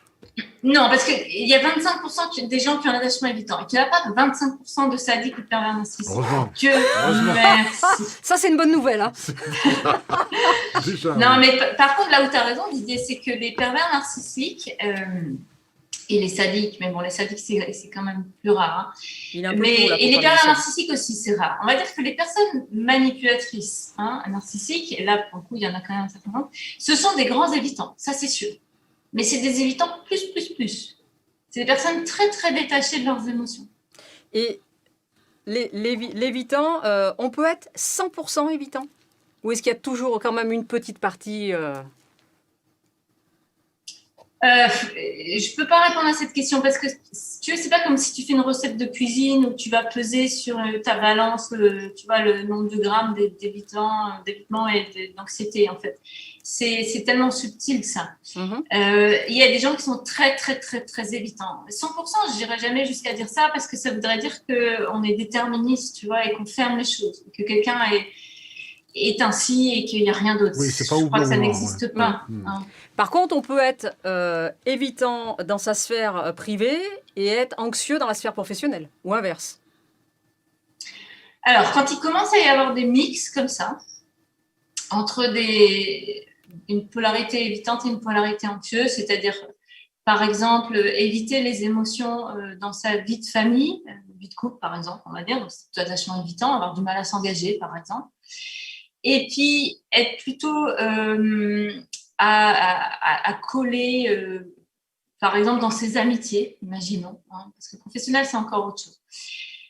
Là, vous avez deux polarités différentes. Ça fait typiquement ce qui est le quatrième type d'attachement, qui est l'attachement désorganisé ou chaotique, qui est beaucoup plus rare, qui fait seulement 5% de la population générale. L'attachement désorganisé, c'est quand tu as un mixte entre, alors soit ça peut être un domaine, je suis comme ça, et l'autre, je suis ainsi, donc un domaine, par exemple, je suis anxieux et l'autre, je suis évitant, amour, amitié, par exemple, ou je suis très anxieux avec une copine et très évitante avec l'autre. Ou ça peut être avec la même personne. Parfois, je suis très anxieuse à la coller, avoir énormément besoin d'elle. Et puis, à d'autres moments, je vais l'éviter royalement et ne rien lui dire de ce que je vis, ne pas montrer mes émotions. Donc, ça peut être aussi ça. Tout ça, en gros, c'est un mix. Et ça, c'est ce qui est le plus compliqué à vivre puisqu'il y a quelque chose qui est, comme le mot l'indique, désorganisé, qui est assez chaotique. Ça fait un quotidien assez compliqué avec souvent voilà, des hauts, des bas, des montagnes russes émotionnelles, voire des pétages de câbles réguliers, Est-ce qu'on peut assimiler ça à des personnes dont on dit qu'ils sont soupolés, qu'ils sont lunatiques? Ou est-ce que c'est complètement différent? C'est bien plus que ça, l'attachement désorganisé. Être soupolé, lunatique, on va dire que, bon, voilà, c'est pas forcément bien méchant, mais quand ça commence à être des changements d'humeur qui posent des vrais problèmes dans le quotidien, par exemple, qui génèrent des ruptures répétées amoureuses, qui génèrent une difficulté à tenir un travail sur le long terme, qui génèrent beaucoup de cris, beaucoup de violence à la maison avec ses enfants, ça, tu vois, c'est bien plus que d'être soupolé. C'est ça, l'attachement désorganisé. C'est une source de souffrance importante. Alors, la personne qui s'aperçoit, par exemple, là ce soir, qui est en train de dire, mais tiens, elle est en train de parler de mon conjoint, qu'est-ce qu'elle fait? Elle part en courant ou elle l'emmène chez un psy? Tu veux dire qu'il reconnaît son conjoint comme désorganisé? Oui. Son attachement? Voilà. À nouveau, ça dépend du niveau de désorganisation. Hein. On peut, par exemple, avoir encore des moments où on est un peu désorganisé. Moi, j'appelle ça des îlots de désorganisation. C'est-à-dire que tu peux globalement être stabilisé dans la vie grâce, par exemple, à la thérapie et être globalement, principalement évitant ou anxieux, mais avoir des moments où, en gros, tu pètes des câbles. Hein, c'est ce que j'appelle tomber dans un niveau de désorganisation. Par exemple, si tu as un stress énorme, tu peux à un moment basculer dans quelque chose qui t'a l'impression que tu ne te reconnais pas. Hein, et ça pourrait être donc un niveau de désorganisation, c'est-à-dire quelque chose où momentanément, mais ça peut durer quand même quelques semaines, hein, tu es dans un comportement un peu chaotique. Mais ce n'est pas pour autant que tu as un attachement désorganisé déjà. L'attachement désorganisé, vraiment tel qu'on l'entend, avec ce mix, c'est des personnes qui fonctionnent presque tous les jours comme ça. Et moi, j'ai pas mal de mes patients qui ont un attachement désorganisé. Et c'est très compliqué pour eux parce que leur vie est compliquée. Alors, pour revenir à ta question, si quelqu'un se rend compte, oh là là, mon conjoint, je le sens dans des mix comme ça. À mon avis, ce ne serait pas une découverte ce soir. C'est-à-dire que si la personne est vraiment avec un conjoint désorganisé, avec un attachement désorganisé, il y a déjà pas mal de problèmes, on va dire. Il doit y avoir déjà beaucoup de conflits conjugaux, il y a sûrement peut-être des séparations, des retrouvailles, etc. La vie doit déjà être un long fleuve pas très tranquille du tout. Ce n'est pas ce soir en regardant ma conférence qu'on va se dire « Oh mon Dieu ». Donc, il y a sûrement déjà une réflexion et j'espère surtout une prise en charge, une aide. Il faut quelqu'un qui aide. Là, c'est sûr. Alors là, qui est-ce qui a besoin d'être aidé? C'est celui qui subit ou c'est l'autre? Celui qui est prêt à être aidé, on va dire. Voilà. Donc, ça va plutôt celui être qui est d'accord pour être aidé. Et parfois, ce n'est pas celui qui est le plus mal, on va dire, qui est le plus chaotique. Hein. Donc, c'est celui qui en souffre, en fait. Non, parce que tout le monde en souffre, en fait. Mais tu peux souffrir profondément quelque chose, mais pas encore être prêt à être aidé. C'est le grand défi qu'on a en psychiatrie. Il y a beaucoup de gens, ils ont besoin d'être aidés, ils ont eu une vie difficile, ils ont un attachement désorganisé, ils ont par exemple fait beaucoup de passage à l'acte, parfois des tentatives de suicide, des choses comme ça. Ils sentent bien qu'ils auraient besoin d'être aidés, ils le voudraient, mais ils n'y arrivent pas encore. Ça, c'est typiquement la part évitante. Donc, c'est tout un défi d'amener ces gens-là à être aidés, à accepter d'être aidés. Alors, mais au fond, tout le monde veut être aidé, moi, je trouve. Alors, pour rester sur le couple, pour rester sur la thématique du couple, est-ce que tu peux nous expliquer brièvement ce que ça donne, les associations là? Ah, ça, c'est très intéressant. Donc, le monde des sécures, le monde magnifique des bisounours. Non, j'exagère, parce que c'est pas que les bisounours, il y a aussi des problèmes, il y a des tensions, etc. Mais on va dire que 2 personnes sécures ensemble, globalement, elles sont capables de se parler, de dire quand ça va bien, quand ça va pas, de trouver du plaisir aussi à être ensemble, de faire des projets, de réfléchir ensemble, etc. Donc, globalement, c'est quelque chose qui roule à peu près. Hein. Pas sans problème, mais quand il y a des problèmes, ils sont vite résolus. Les anxieux. Donc, vous vous souvenez, ça, c'est ceux qui ont besoin absolument de quelqu'un pour être rassurés. Donc, eux, ils sont un peu, même c'est plus que ça, ils sont souvent collés serrés les 2-3 premières années. Là, c'est la lune de miel, c'est magnifique. Ils ont l'impression souvent d'avoir trouvé leur moitié, d'avoir enfin quelqu'un qui les comprend, qui les regarde, qui les aime, etc. Mais évidemment, ça ne dure pas, hein, puisque l'amour dure 3 ans, il paraît, biologiquement. C'est pas très romantique de dire ça, mais il y a quelque chose qui, au bout de 3 ans, hein, c'est que... T'en as combien d'années, toi? Oh, ça va, j'ai dépassé le Christine, fais tes valises. Donc, il y a une date de péremption théorique. Désolée. C'est comme le pot de yaourt. En fait, passé 3 ans, il y a moins d'hormones, en fait. Hein. Il y a les hormones, notamment l'ocytocine, qui est l'hormone de l'attachement, va faire qu'au bout de 3 ans, la lune de miel, de fait, elle commence à flétrir un petit peu. Bon, c'est là que démarre vraiment ce qu'on appelle l'amour, je crois, vraiment la vraie relation.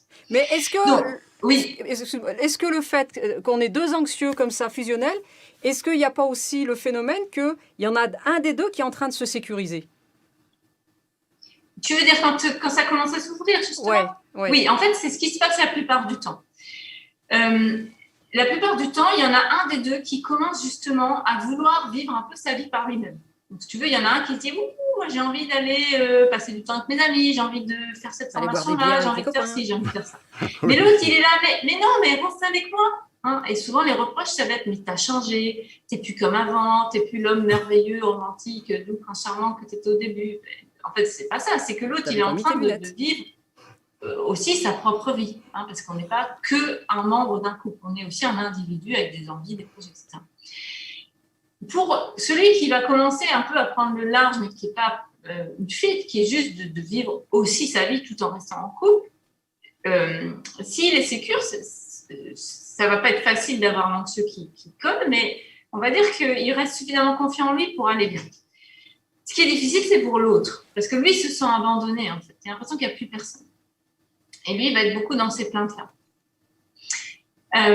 Et ça peut créer effectivement des séparations si l'anxieux, à un moment, ne se rend pas compte qu'il va falloir que lui-même aussi commence à faire son propre chemin et que chacun, en fait, fasse son propre chemin. C'est-à-dire, des moments où on est ensemble et d'autres moments, on est séparés et on vit notre propre vie.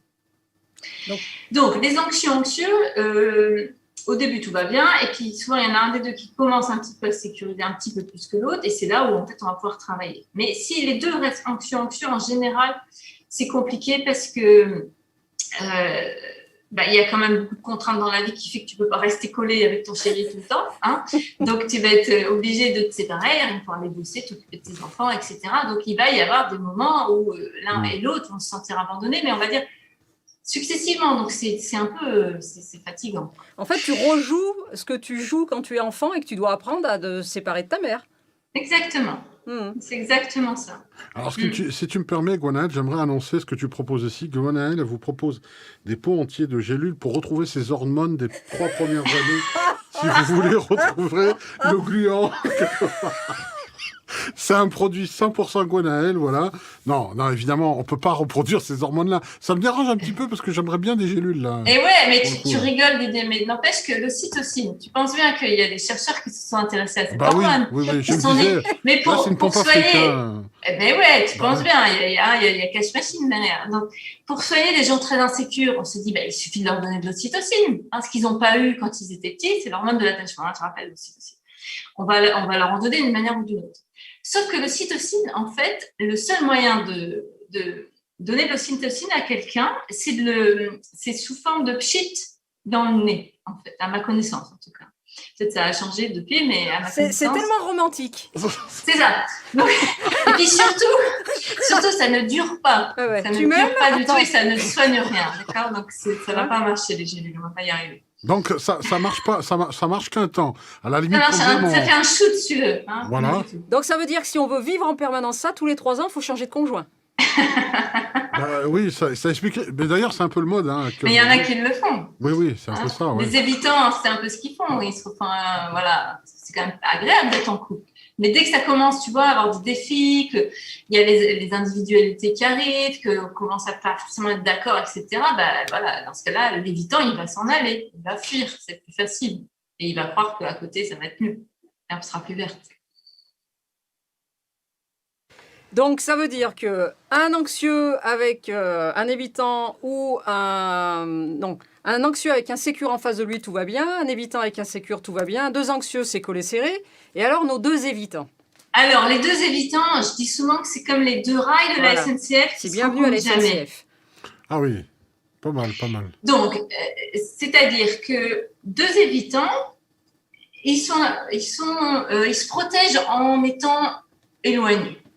Donc, au début, il y a quand même un peu le cholestérol de la biologie, de la survie de l'espèce. Quand même, évidemment. Mais n'empêche que, assez vite, les évitants, ils vont ils vont avoir ce besoin d'être seuls. Et quand je dis être seul, c'est très concret. C'est avoir du temps seul. Ça, c'est clair.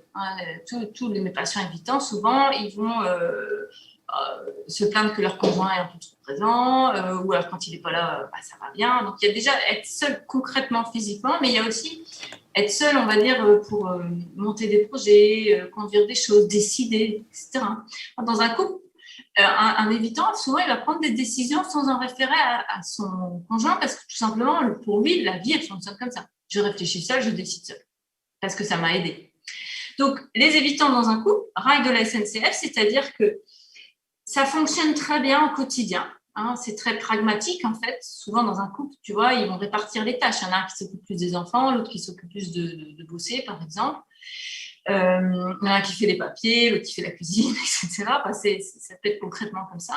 J'ai notamment un couple d'amis, ils sont tous les deux évitants, ils sont infirmiers libérales. En libéral, c'est parfait parce qu'ils ont des horaires différents.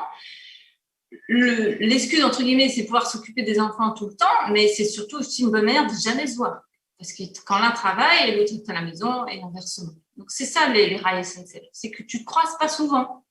C'est une espèce de colloque. C'est une espèce de colloque affective. Ouais, et puis c'est une colloque pragmatique affective, quoi.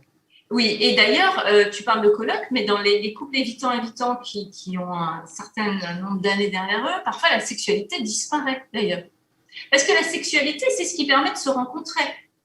Donc, les premières années, dans la sexualité de deux évitants, en nouveau, ça peut très bien marcher grâce à l'ocytocine, toujours. Mais assez rapidement, les évitants, ils ne vont pas trop avoir besoin de sexualité, finalement, en fait. Alors, de temps en temps, il peut y avoir des envies, des petites montées d'hormones. Tout à fait naturelles, les hormones aussi. Mais il va y avoir une sexualité qui va être quand même moindre en termes de fréquence et qui peut surtout disparaître. Alors, et sans que ça soit un problème, en fait, je veux dire. Alors, parce que quand on écoute un petit peu, j'ai l'impression qu'il y a de plus en plus de jeunes asexués. Est-ce que ça veut dire qu'il y a de plus en plus d'évitants? Ou est-ce que ça n'a aucun lien? Qu'est-ce que c'est que ça? Asexué, c'est-à-dire que la sexualité ne les intéresse pas. Mais tant mieux, hein, ça ne sert à rien en plus. Hein, ça éviterait beaucoup de problèmes. Hein. Oui, Didier, on en parlera tout à l'heure. Mais est-ce que derrière, il y a un attachement évitant qui se développe? J'avais jamais réfléchi comme ça, mais il y a peut-être de ça. Hein. Il y a l'idée de se protéger des relations trop engagées, en fait, émotionnellement. Et oui, il peut y avoir de ça, absolument. C'est possible. Oui, je disais ça, je faisais la remarque parce que c'est vrai qu'il y a deux choses qui font tourner la planète, c'est l'argent et le sexe. Tu retires les deux, il n'y a plus de problème. Hein, voilà. Donc, c'est sûr. On se taperait moins dessus aussi. C'est pour ça que tu as prévu de partir vivre seul et d'être maraîcher? Non, de me faire au nuque, c'est mieux. C'est plus pragmatique. Alors fais comme ça à chaque fois que tu sors des grosses conneries. Mais alors, Didier, pour rebondir sur ce que tu viens de dire, oui.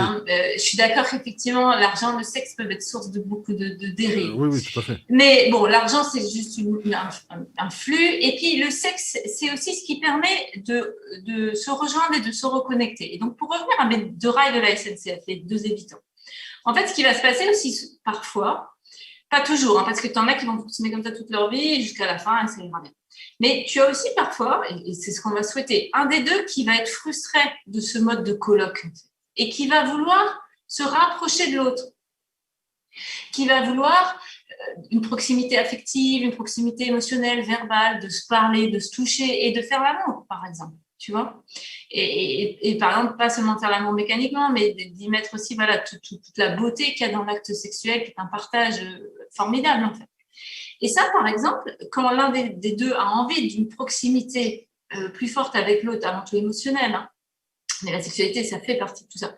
Ça va permettre, en fait, justement, à ce couple, soit de se séparer complètement si celui qui était évitant ne veut pas bouger. Hein, il dit non, moi, je reste sur mon rail, qu'est-ce que tu viens m'embêter avec tes émotions, là?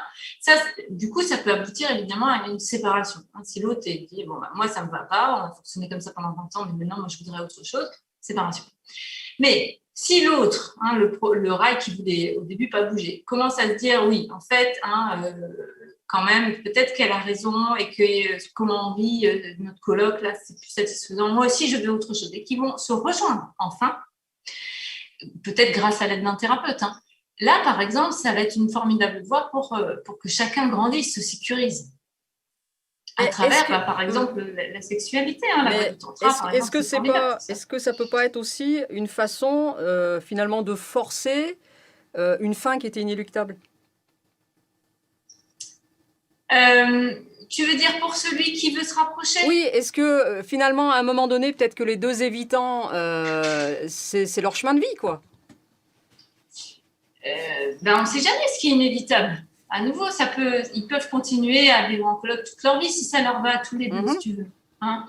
Mais s'il y en a un des deux qui est frustré et que ça ne lui va pas, il faut qu'il montre sa frustration. Oui. Il faut qu'il dise non, mais moi, ça ne me va pas. Toi, peut-être que ça te convient qu'on vive comme deux colocs, mais moi, non. Moi, je veux autre chose. Et c'est ce qui est le plus important. Et c'est là que le plus vieux métier du monde, c'est pour ça qu'il intervient. Non, mais sans déconner. C'est un peu pour ça aussi. Entre autres. Et pour les femmes font comment, alors? Ah, ça... non, mais alors, voilà, ça, c'est une réflexion d'homme. Voilà, non, mais par contre, là où je suis très, très déçu ce soir, c'est que je suis vraiment choqué parce que je viens d'apprendre que les enfants ne naissent pas dans les choux et dans les roses comme je croyais. Donc, il faut forcément... Il y a les cigognes. Il a essayé entre-temps.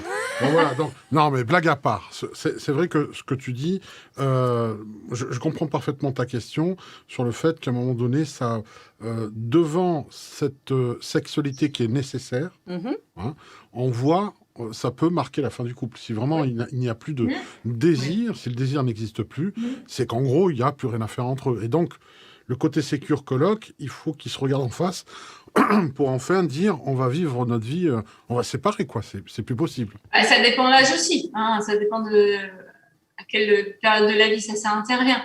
Mais c'est sûr qu'un couple moyen. Il y a une date de péremption au début, une date de péremption à la fin aussi. Voilà, je veux dire, à un moment donné, je comprends qu'il y ait. Mais voilà, je pensais que quand on était vieux, on avait quand même droit à quelque chose, une tranquillité. Mais là non plus, ça marche pas. J'essaie de comprendre, hein, vraiment. Hein. Je suis avec toi, un grand moment de solitude. C'est ça. Non, mais ce que je veux dire, c'est que on parle de la sexualité, mais il y a aussi la tendresse. Tu vois, ça c'est encore. Et j'aurais peut-être dû aussi préciser, là, on est allé directement sur la sexualité, mais nos deux rails de la SNCF, ce qui manque aussi, c'est la tendresse. Hein, avant même d'avoir des actes sexuels, c'est aussi d'être tendre, de se prendre dans les bras, de temps en temps avoir des petits gestes affectueux, physiques, charnels, on va dire, sans aller jusqu'à l'acte. Quoi. Ça, c'est déjà la base. Ça, il n'y a pas de date de péremption. Ouais. Et est-ce que le plus important, c'est pas que finalement chacun soit bien à la place où il est et qu'il n'y a pas de modèle idéal? Oui, c'est ça, absolument. Ouais. Ça te rassure, ça, Didier? Oui, plutôt, ouais. Oui, en effet. Parce que j'ai, par exemple, Denis qui dit « Beaucoup de personnes abandonnent la sexualité avec le temps qui passe, et pas uniquement pour des raisons d'inaptitude liées à l'âge. C'est qu'au bout d'un moment, alors je lis jusqu'au bout, hein, on comprend que le sexe est secondaire. » Voilà, donc on passe évidemment à la tendresse à un moment donné. En vérité, c'est qu'on ne peut plus. Voilà, je vous dis la vérité, c'est ça, en fait. Voilà, soyons cash et pragmatiques. Non, renonce. Soyons honnêtes. Non, mais arrêtons quand même. Mais oui, il y a de la tendresse aussi quand c'est plus possible. La tendresse, justement, est-ce que c'est pas le dépassement aussi? Parce que on en parle notamment, par exemple, avec Amédée, qu'on reçoit sur cette chaîne, où on dépasse cet état de besoin de désir. Et je reprends toujours cet exemple. Je sais pas si tu es d'accord, Gwenal, avec ça, mais Frédéric Lenoir dit que la nature a trouvé comme astuce le désir pour forcer les gens à se reproduire. Sans désir, il n'y aurait pas de procréation. Est-ce que tu es d'accord avec ça ou pas? Ben oui, c'est l'instinct pulsionnel sexuel qui démontre quand même tout le romantisme des 3 premières années. Oui, c'est ni plus ni moins que ça, bien sûr. Mais ça, c'est notre nature animale, mais on est aussi des êtres spirituels, hein, des êtres, même avant d'être spirituels, d'émotions, tout simplement. Donc, c'est pour ça, voilà, on rigole sur la sexualité, on reparle de la tendresse, parce que la tendresse, ça, c'est notre nature profonde, je crois. Là, alors, je vais revenir un peu sur le sujet. Je t'en prie. Pour en revenir donc sur l'attachement, sur le principe de l'attachement, toi, en tant que thérapeute professionnel et surtout en tant qu'individu, qu'est-ce que ça a changé dans ta vie? Qu'est-ce que ça a ouvert?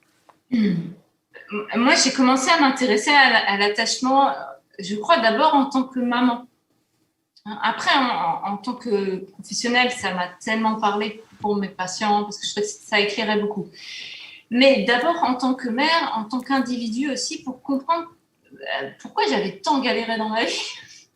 Clairement, et notamment ma vie affectueuse, affective, qui a été quand même, jusqu'à il n'y a pas si longtemps, un sacré parcours d'obstacles, j'ai envie de dire. Donc moi, ça m'a aidé à comprendre donc, mes difficultés de mère, surtout mon premier enfant, qui est né il y a bientôt 14 ans, avec qui j'avais beaucoup de mal. Je me suis sentie vraiment dépassée. J'avais l'impression que toutes les autres mères y arrivaient sauf moi. Je me sentais aussi très seule. Et je me suis rendu compte que c'était pour des bonnes raisons. C'était lié à mon attachement insécure, à tout ce que j'avais vécu dans mon enfance. Donc, ça m'a permis de déculpabiliser un petit peu quand j'ai découvert l'attachement. J'ai malheureusement découvert l'attachement après être devenue maman, quelques années après. Du coup, c'était plus facile avec mon deuxième. Et ça m'a permis de me rendre compte que j'avais fait du mieux que je pouvais à l'époque avec les cartes que j'avais. Voilà. Et puis, ça m'a permis, au même titre, de déculpabiliser sur mon parcours affectif qui avait été assez chaotique, surtout jusqu'à mes 30 ans, on va dire. Et là aussi, tu avais fait du mieux que je pouvais avec les cartes que j'avais. Tu vois, donc, c'est ce dont je vous parlais tout à l'heure. Moi, c'est pour ça que j'ai écrit ce livre, d'ailleurs, parce que j'ai envie de transmettre, en fait, ces idées qui sont quand même assez... qui peuvent être très subtiles, mais qui sont quand même très accessibles, je crois, en tout cas dans les grandes lignes, pour que vous compreniez mieux ce qui fait que parfois vous prenez encore les pieds dans le tapis, hein, même à 30 ans, 40 ans, 50 ans, 60 ans en fait. Et le fait de comprendre, ça ne guérit pas tout, mais ça déculpabilise, ça permet de prendre du recul, ça permet de commencer à agir autrement, d'en parler avec les personnes concernées, en premier lieu notre conjoint par exemple, ça peut être aussi avec nos propres enfants. Hein. Par exemple, j'ai une collègue à moi qui a lu mon livre et qui a passé 50 ans, donc elle a des enfants assez grands. Et elle a été extrêmement touchée parce qu'elle s'est rendue compte qu'elle n'avait pas été la mère qu'elle aurait voulu être avec ses enfants. Elle s'en est voulu à la première lecture, mais après, tout de suite, elle s'est dit « Ok, mais il n'est jamais trop tard. Et maintenant, je vais pouvoir faire autrement avec mes gamins, même s'ils ont entre 20 et 25 ans. » C'est ça mon idée, ma grande idée, entre guillemets, dans l'écriture de ce bouquin, c'est de pouvoir transmettre un peu ces clés de compréhension. Alors, tu parles de la relation mère-enfant. Moi, ce qui m'intéresse aussi, c'est de savoir, en tant que thérapeute, bon, par exemple, j'ai vu une personne que je connaissais très bien qui était auxiliaire de vie et qui un jour est revenue en pleurant parce qu'elle était attachée. Et là, je me suis posé la question si parce qu'elle pleurait de tristesse parce que la mamie était décédée, normal, Ouais. ou c'est parce que elle se sentait inutile à ce moment-là. Donc, attachée à sa fonction ou à la personne.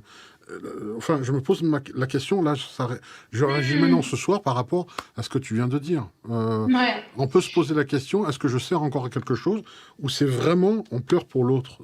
Mais ça peut être tellement les deux. D'accord. Tu vois, ça peut vraiment être un profond attachement à cette personne dont elle s'est occupée. Auxiliaire de vie, c'est quand même un métier extrêmement engageant émotionnellement. On s'occupe d'une personne dans son intimité, au quotidien, pendant parfois des années. Donc, il y a une relation qui se fait très forte entre un auxiliaire de vie et la personne qui bénéficie de ses soins. Donc, il y a un attachement qui se fait dans les deux sens. Dans les deux sens. Au même titre que moi, je m'attache à mes patients, vraiment. Hein, et surtout ceux que je vois pendant, évidemment, des années, mais surtout ceux qui me touchent profondément dans mon cœur. Quoi. Et c'est ce qu'on souhaite. Hein, moi, c'est ce que je souhaite à tous mes collègues thérapeutes. Je leur dis, attachez-vous à vos patients. Alors, ça peut parfois choquer, surtout dans le milieu académique. Oui, on n'entend pas souvent ça. On n'entend pas souvent ce que tu dis. Oui, parce que attachez-vous, ça ne veut pas dire... coller à vos patients, soyez tout pour eux, rendez-vous indispensable, mais surtout pas. Ça veut dire aimez-les, en fait. Aimez-les pour ce qu'ils sont vraiment, c'est-à-dire derrière parfois des carapaces, de l'agressivité, des trucs hyper compliqués, des histoires de vie qui peuvent faire peur, etc. C'est surtout des êtres souffrants déjà, mais surtout des êtres avec des valeurs humaines quand on commence à s'y intéresser grandes. Moi, les patients que je suis, et je crois que rares sont ceux qui ne m'ont pas ému à un moment ou à un autre quand je me suis vraiment intéressée à eux. Et il y en a qui m'ont extrêmement touchée. Tu fais peut-être partie d'une espèce en voie de disparition aussi, parce que j'ai l'impression Non, c'est pas vrai, pas seulement. Moi, je pense que c'est le contraire. Ah, d'accord. Parce que, au contraire, il faut que ça devienne contagieux. Oui. Et c'est d'ailleurs ce que Gwen nous transmet quand on est en formation avec elle, parce que c'est vrai que ça va complètement à l'encontre de ce qu'on peut avoir dans des formations très académiques. Exact. Alors, moi, je fais partie des gens en reconversion et qui ne sont pas passés par les bancs de fac de psycho. Donc, pour moi, ça ne me heurte pas plus que ça. Mais les personnes qui ont une formation académique, pour eux, c'est un choc quand même. C'est un gros changement. Et parfois, j'ai des discussions très intéressantes avec surtout mes collègues psychologues sur cette grande question. Quelle est notre place, en fait? Et moi, comment tu gères après? Comment tu arrives justement à gérer? Je veux dire, quand tu t'attaches, quand on s'attache à ses patients, justement, moi je suis en cabinet, donc c'est pas du tout les mêmes pathologies, mais toi qui es en institution, en hôpital, où c'est vraiment je veux dire, on est dans une autre dimension, tu les vois sur des grandes années, ils ont pas de ressources, comment tu fais pour gérer? je soigne mon propre attachement. Je soigne ma propre sécurité. Je fais en sorte que mon attachement devienne de plus en plus sécure. C'est ce que je m'efforce à faire. Ça fait 20 ans que je suis en thérapie par tronçon, mais j'ai toujours travaillé sur moi d'une manière ou d'une autre, et je continuerai à travailler sur moi longtemps parce que j'ai encore des choses à améliorer, mais aussi, surtout parce que je suis soignante. Et en étant soignante, je suis confrontée, comme tu le dis, à des choses difficiles qui me touchent, et heureusement qu'elles me touchent. Je veux dire, le jour où je ne suis plus touchée par mes patients, je démissionne. Ça veut dire que je suis blasée. Et il n'y a rien de plus dangereux qu'un soignant blasé. Donc après, comment je fais ? Eh bien, j'entends ce qui vient au fond de moi, et parfois je peux être par exemple, profondément triste, je peux être aussi parfois très en colère, avoir la rage de mes patients, je peux la porter moi-même. Je peux aussi avoir de la peur. J'ai des patients par exemple, qui sont suicidaires, et je peux avoir peur. Je peux avoir peur pour eux, pour elles. Je pense notamment à 2 qui m'écoutent sûrement ce soir. Parfois, j'ai peur pour elles. Il m'est arrivé il n'y a pas si longtemps d'arriver au service et d'apprendre qu'elle était aux urgences, qu'il y avait eu des passages à l'acte, des choses comme ça. Ça me touche énormément. Mais je me rappelle dans ces moments-là que je fais du mieux que je peux, que je suis engagée, mais que je ne suis sûrement pas toute puissante, que je suis là pour aider à ma mesure, à mon endroit, sur un temps, parfois long, certes, et que cet engagement, parfois, il peut être très aidant, mais parfois, il est bien insuffisant, parce qu'il y a des patients qui ont vécu des choses tellement difficiles que, voilà, la vie est ainsi faite que même avec tout l'amour que je peux leur porter, toute l'aide que je peux leur apporter, parfois, ils vont quand même, par exemple, finir par se suicider et disparaître. Et ça peut me toucher énormément, mais je vais accueillir ces émotions. Tu vois, ça m'est encore jamais arrivé. Je prie pour que ça ne m'arrive pas de sitôt, de perdre un patient. Mais ça m'arrivera sûrement, parce que quand tu travailles en psychiatrie, ça t'arrive inévitablement. Le jour où ça m'arrivera, je m'occuperai de mes émotions. Tu vois, je sentirai ce que ça me fait vivre. Puis j'en parlerai avec mes collègues en supervision, je débrieferai.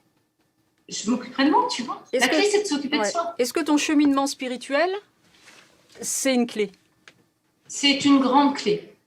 C'est même, merci de cette question, c'est pour moi les 2 grandes clés, c'est m'occuper de moi au niveau de ma psychologie, on va dire, donc m'occuper de mes propres traumas, etc., m'occuper de mon présent, que mon présent il soit le plus porteur possible, avoir une vie équilibrée, c'est pour ça que j'ai besoin aussi de vacances, j'ai besoin de sas, etc. La deuxième grande clé, c'est effectivement de mettre un sens parfois au non-sens. Et quand tu travailles en psychiatrie, je t'assure que des fois, du non-sens, t'en as quand même des wagons, quoi.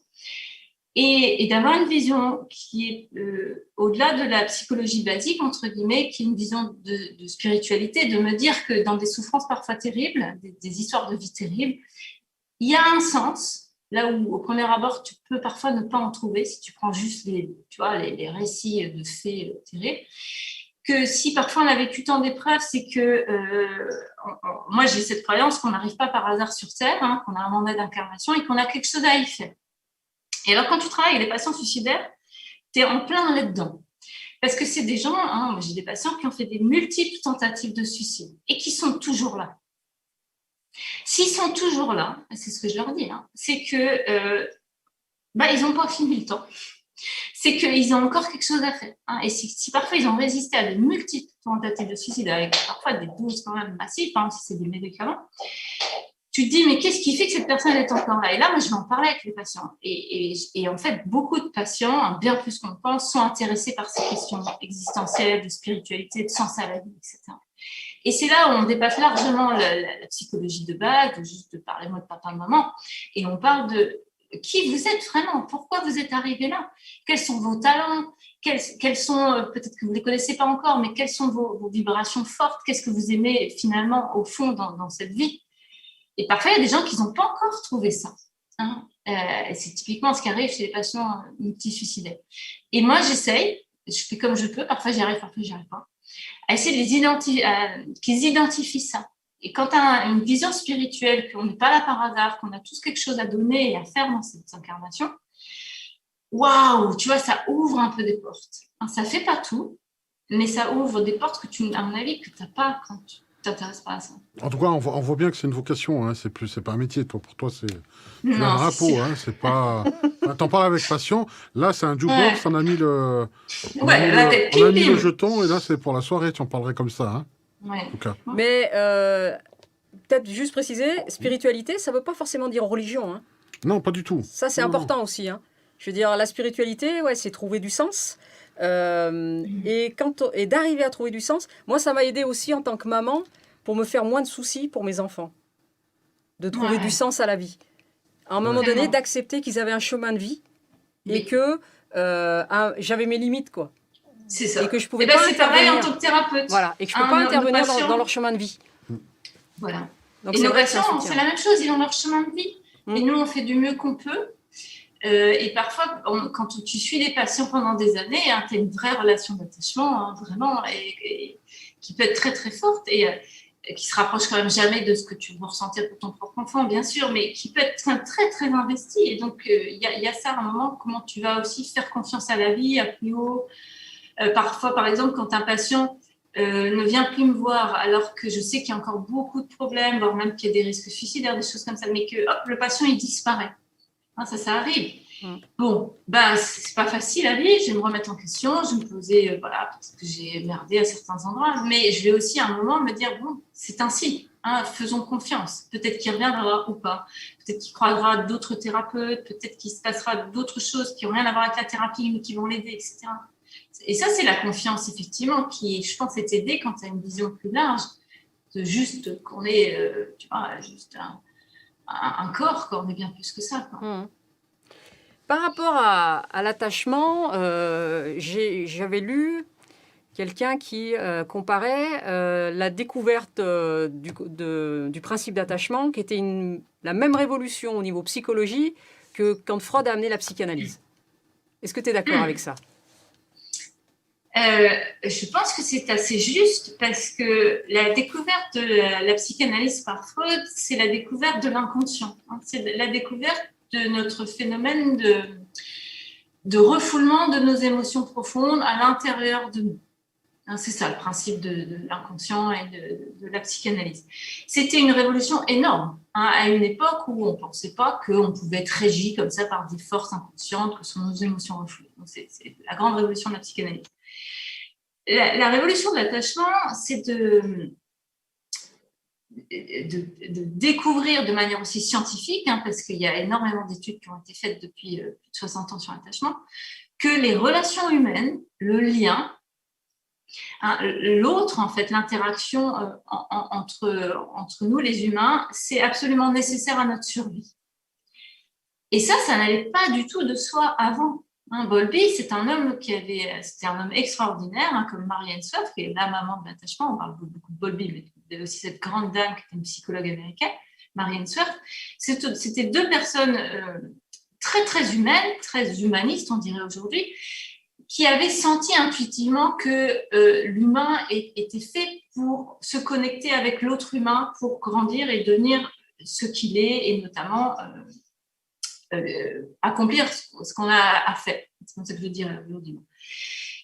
Mais ça n'allait pas du tout de soi à l'époque. On était dans un monde, avant la découverte de tout ça, où on pensait que le petit humain, il suffisait de le nourrir, de lui garder une température autour de lui suffisante, de lui permettre de dormir, etc. Bref, les besoins primaires, et que tout ça allait faire qu'il allait se développer.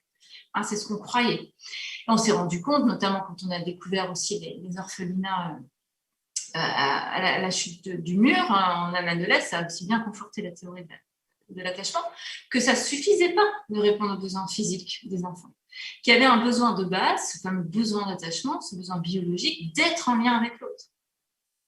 Et donc oui, c'était une sacrée révolution, absolument, je suis d'accord avec ça.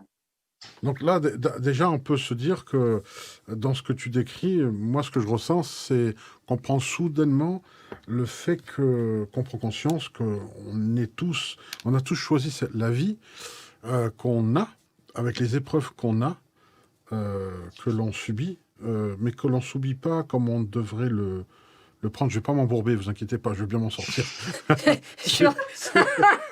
Je sais que j'étais dans une phrase anaconda. Ouais, là, t'es parti, là. Mais c'est pas grave, je vais m'en sortir. Allez, c'est moi qui patine. C'est juste pour dire qu'à un moment donné, quelque part, on a voulu tout ça et on vient à se demander que quelquefois, certaines personnes, en tout cas dans les patients que toi tu vois, ils ont choisi vraiment des chemins très très difficiles.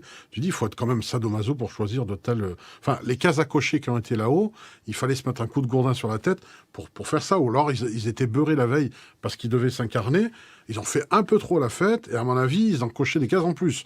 Il y a un truc de cet ordre-là, quelquefois. Et pourtant, on a bien voulu toutes ces épreuves-là. Est-ce que c'est une croyance que tu as? On coche des cases avant de venir, d'après toi ou pas? On enlève le côté beurré avant. Hein.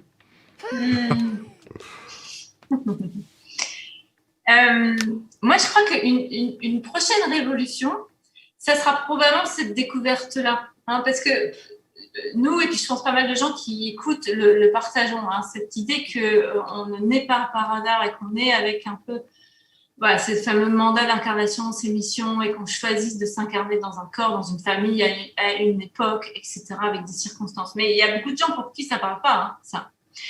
Et je crois que ça, ce sera une prochaine révolution.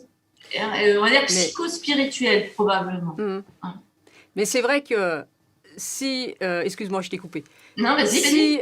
Si on reste dans cette idée-là, c'est-à-dire que l'enfant choisit ses parents, en sachant que c'est les parents qui influent sur le style d'attachement, ça veut dire quelque part, on choisit, tu vois où je veux en venir? Oui, je vois. Ça veut dire que quelque part, on choisit notre chemin avec le style d'attachement qu'on va se trimballer pendant des années. Par rapport à ce qu'on a travaillé, forcément. Voilà. Par rapport à ce qu'on a travaillé, absolument. Moi, je crois ça, oui.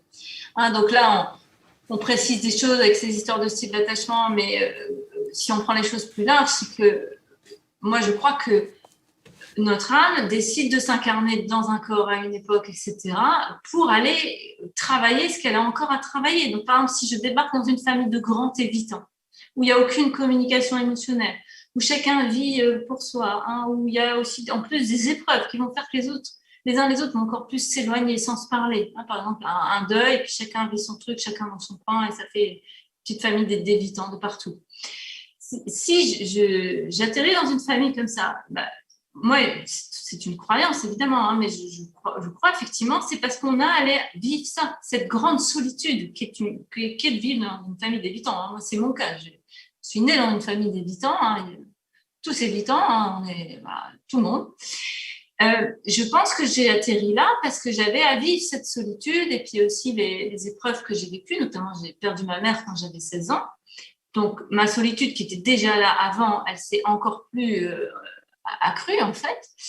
Et je crois que j'avais à vivre ça pour descendre dans des endroits de vide presque absolu, en tout cas très fort, toucher des choses très difficiles, bien mariner dedans quand même pendant des années, mais peu à peu remonter, hein, grâce au travail sur moi, des rencontres qui m'ont aidée, la découverte de mon métier actuel, etc.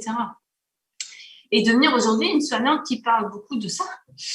Parce que je suis passée par cette trajectoire-là, en fait, et qui me permet du coup d'accompagner les gens là-dedans. Moi, je pense que les gens que j'aide le mieux, c'est probablement les débutants, hein, et les personnes aussi désorganisées évitantes qui ont vécu des périodes de vie, parce que moi, ayant vécu ça, ça connecte, en fait. Hein. On sait bien, les thérapeutes que nous sommes, on sait qu'on ne va pas attirer n'importe qui, on va attirer des gens qui résonnent avec notre propre histoire. Et si on dézoome, probablement, c'est lié effectivement à notre mandat d'incarnation. Alors, je réagis par rapport au chat, hein, Joanne qui dit toujours relever des femmes brisées, donc la spiritualité, c'est le cadet de leurs soucis. Je suis désolé, j'ai l'impression que c'est plutôt l'inverse. Hein, puisque... Qu'est-ce que... j'ai pas compris. Non, j'ai pas compris. C'est juste qu'à un moment donné, des personnes dans de grandes difficultés où des personnes sont brisées, et la spiritualité deviendrait secondaire et le cadet de leurs soucis. Et moi, je dis que c'est l'inverse, puisque on n'a jamais vu de gens communier, de prier, là, dans le sens religieux et spirituel, dans le cadre de la Seconde Guerre mondiale, par exemple, dans les camps de concentration, des choses comme ça. Au contraire, quand il n'y a plus d'espoir, il n'y a que, justement, le la spiritualité devient une vraie porte, quoi. Tout à fait, et c'est la seule issue, d'ailleurs. À un moment donné, il n'y a que ça à se raccrocher. Alors, illusion ou autre, ça, c'est un autre débat, et c'est pas le débat de ce soir, mais je suis pas du tout d'accord sur le fait que quelqu'un de brisé n'a plus de spiritualité. Au contraire, je pense que la difficulté du moment doit...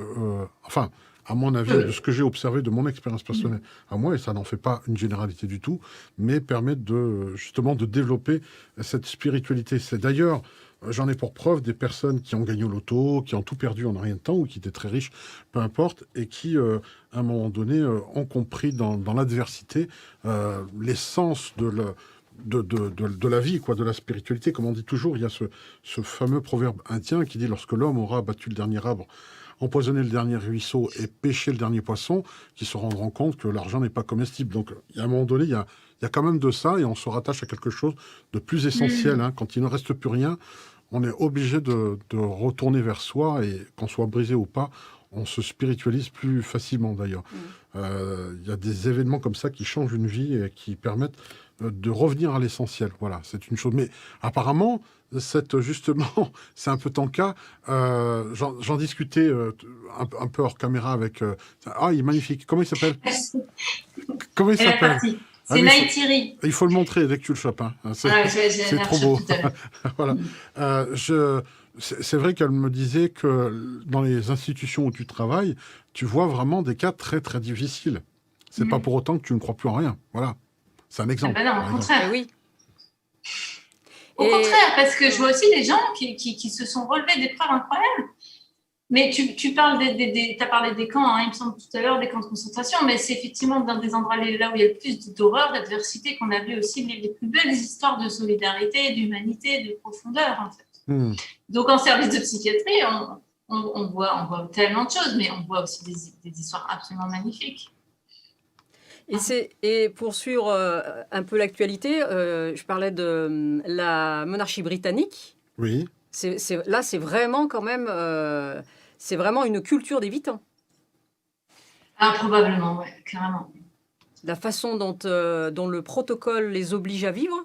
Oui, mais regarde, Lady Diana, on s'accorde à dire que cette femme, elle avait un attachement insécure, ça c'est sûr, mais aussi probablement un trouble de personnalité, plutôt borderline, et un grand besoin, en fait, d'amour qui n'était absolument pas comblé dans la famille royale. Hein. Il y a eu des choses très intéressantes écrites là-dessus. Qui n'étaient pas possibles. C'était pas possible, mais tout était fermé, blindé, empêché. Ouais. Pour toi, les deux ne sont pas incompatibles. Et je crois que c'était Jung qui parlait, qui lui disait qu'il faut pas se traiter de fou soi-même si on a une spiritualité, tout en croyant à la science de l'émotion. Voilà, voilà, c'était quelqu'un d'extraordinaire par rapport à ça. Moi j'aurais... vas-y, si tu as une question, je t'en prie. Ouais, non, moi, j'allais juste revenir sur ton livre. À qui est-ce qu'il s'adresse? Oui, c'est vrai. Est-ce que c'est un public d'avertis? Est-ce qu'il faut forcément avoir... Attends. Non, comme ça. Voilà.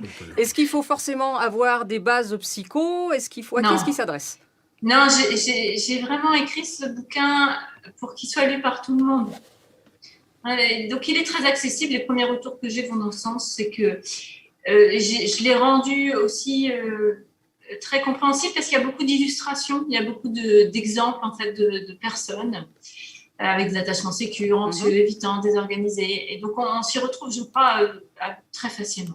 Alors, moi, je ne suis pas objective parce que je l'ai lu, effectivement, je m'y suis retrouvée. Mais comme j'ai fait aussi les formations avec toi, forcément, moi, je ne suis pas objective. Oui. Mais c'est vrai que je trouve qu'il est très clair et que tu es arrivé à rendre accessible et compréhensible des notions qui peuvent paraître vraiment pas concrètes du tout. D'où le fait, justement, ce soir, par exemple, je pense qu'en lisant ce livre, on fera mieux la différence entre l'attachement affectif et l'attachement à l'autre. Ce qui est, voilà, à la fonction ou je sais pas, un titre, ou à ce que peut représenter l'autre. Parce que c'est vrai que dans le chat, au début, c'est là où ça patinait un petit peu. Oui, ça patinait un petit peu au démarrage. Sur la compréhension du mot attachement. Voilà, ça c'était très compliqué. J'ai eu la même difficulté au début. Oui. C'était abstrait, en fait. Mais c'est quoi cet attachement? Donc là, avec ce livre, voilà. On fait bien la différence entre les deux. Et petit bonus quand même, c'est Gwen qui a fait la préface de Paul et Zoé. Ah! Et oui. Que j'ai ici. Et oui. 2 auteurs qui se connaissent, hein. Parce que, bon, alors, ouais, après, compare pas quand même. L'élève et le maître ne comparent pas quand même. Mais, et l'EFT étant quand même un outil formidable pour aller apaiser ces blessures d'attachement. Ben oui, parce qu'elles sont dans le corps. Les blessures d'attachement, c'est des blessures de cœur, quoi, de cellules. Quand on n'a pas été vu, quand on a été battu, quand on a été abandonné, c'est dans le corps que ça se loge. Et donc, l'EFT permet effectivement par cet tapotement, d'aller à l'intérieur de soi, d'être dans cet état de modifier de conscience léger qui permet d'aller accéder à ce qu'on n'accède pas uniquement par la parole. Donc oui, moi j'utilise dès que je peux le FT avec ces personnes qui ont besoin d'être accompagnées là-dedans, bien sûr.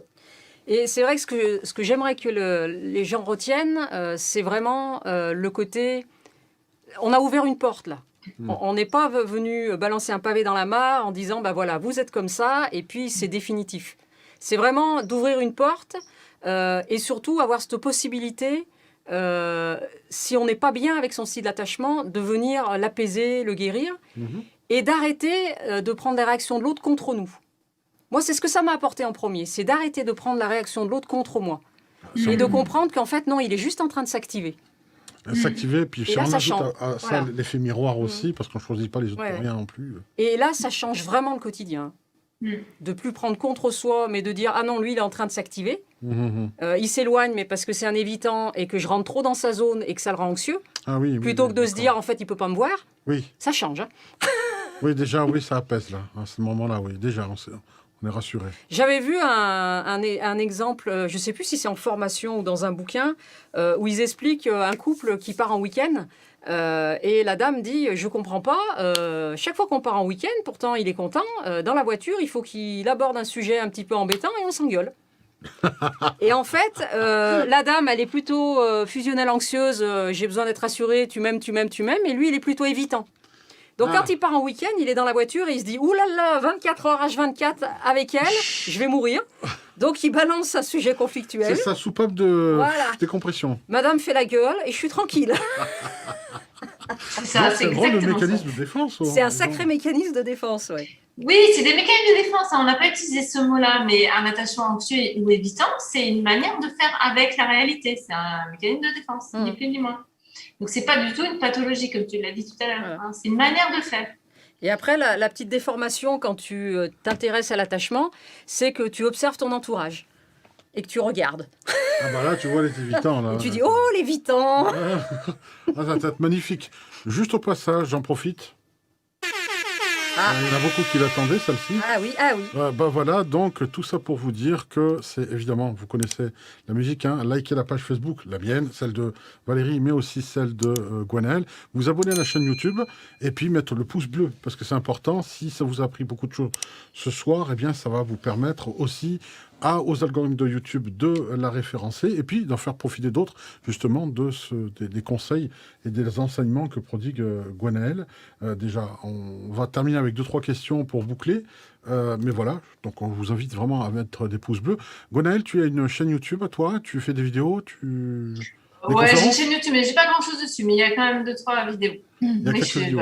Donc si on tape ton nom... J'ai surtout un site internet, c'est mieux d'aller sur mon site internet. Donc voilà, donc on vous invite vraiment à aller voir, alors toujours pareil, hein, des studios, le site de notre invité et puis Valérie Ménérou. Voilà. Mais on va s'attarder sur donc le site de Gwenaëlle Percio, sur lequel on voit... il y a des stages, alors les stages, je pense que c'est un peu compromis dans cette période un peu de crise sanitaire. Non, pas du tout. D'accord, ok. Mes stages, donc si on va sur stage thérapeutique, on voit en fait les dates qui sont ici. Ça se passe en présentiel dans des lieux... Oui, un lieu magnifique. À Chenal-en-Ballan, près de Vienne. D'accord, près de Vienne, ben voilà. Avec de la bonne énergie, des bons gens, de la danse, du mouvement, de la parole, plein de trucs super. Alors, il y en a qui vont être love avec toi ce soir, hein, c'est sûr. Hein, ils vont dire, non, mais attends, moi, là, c'est Gwenaëlle que je veux ce soir. Donc, aller trop loin, j'habite en fait au Québec. Je fais comment? Est-ce que tu fais des consultations en visio? Non, en fait, je ne prends plus de nouveaux patients. Voilà, c'est ce que j'allais dire. Non, il n'y a plus de place. Il n'y a plus de place du tout, d'accord. Bon, ben voilà. Donc, c'est la fin de cette émission. Merci Alors, il n'y a plus de place en tant que thérapeute, mais par contre, les stages, les formations, le livre, je veux dire, il y a encore vraiment beaucoup de moyens de bénéficier de son expérience et de ses précieux conseils. D'accord. Qui peut venir? C'est destiné à tout le monde, parce que les stages thérapeutiques... Ah oui, les stages, c'est pour tout le monde. Oui, voilà, c'est pas parce que je suis thérapeute ou quoi que ce soit. Hein. Ah non, c'est absolument pour tout le monde. C'est les stages thérapeutiques, travail sur soi. D'accord. Là, on travaille, ça va être des ateliers où les groupes vont partir en petits groupes voilà. C'est des stages de 2 jours où on fait à la fois ça peut être individuel à certains moments, par 2, par 3, et puis surtout tous ensemble. C'est avant tout la dynamique groupale que j'essaie de nourrir et d'utiliser en fait comme levier thérapeutique. C'est très fort en fait de l'être ensemble, surtout en ce moment. Tu peux redonner le titre de ton stage et les dates du prochain? Ça s'appelle À la rencontre de soi et de ses émotions, et le prochain c'est le 12 et 13 juin.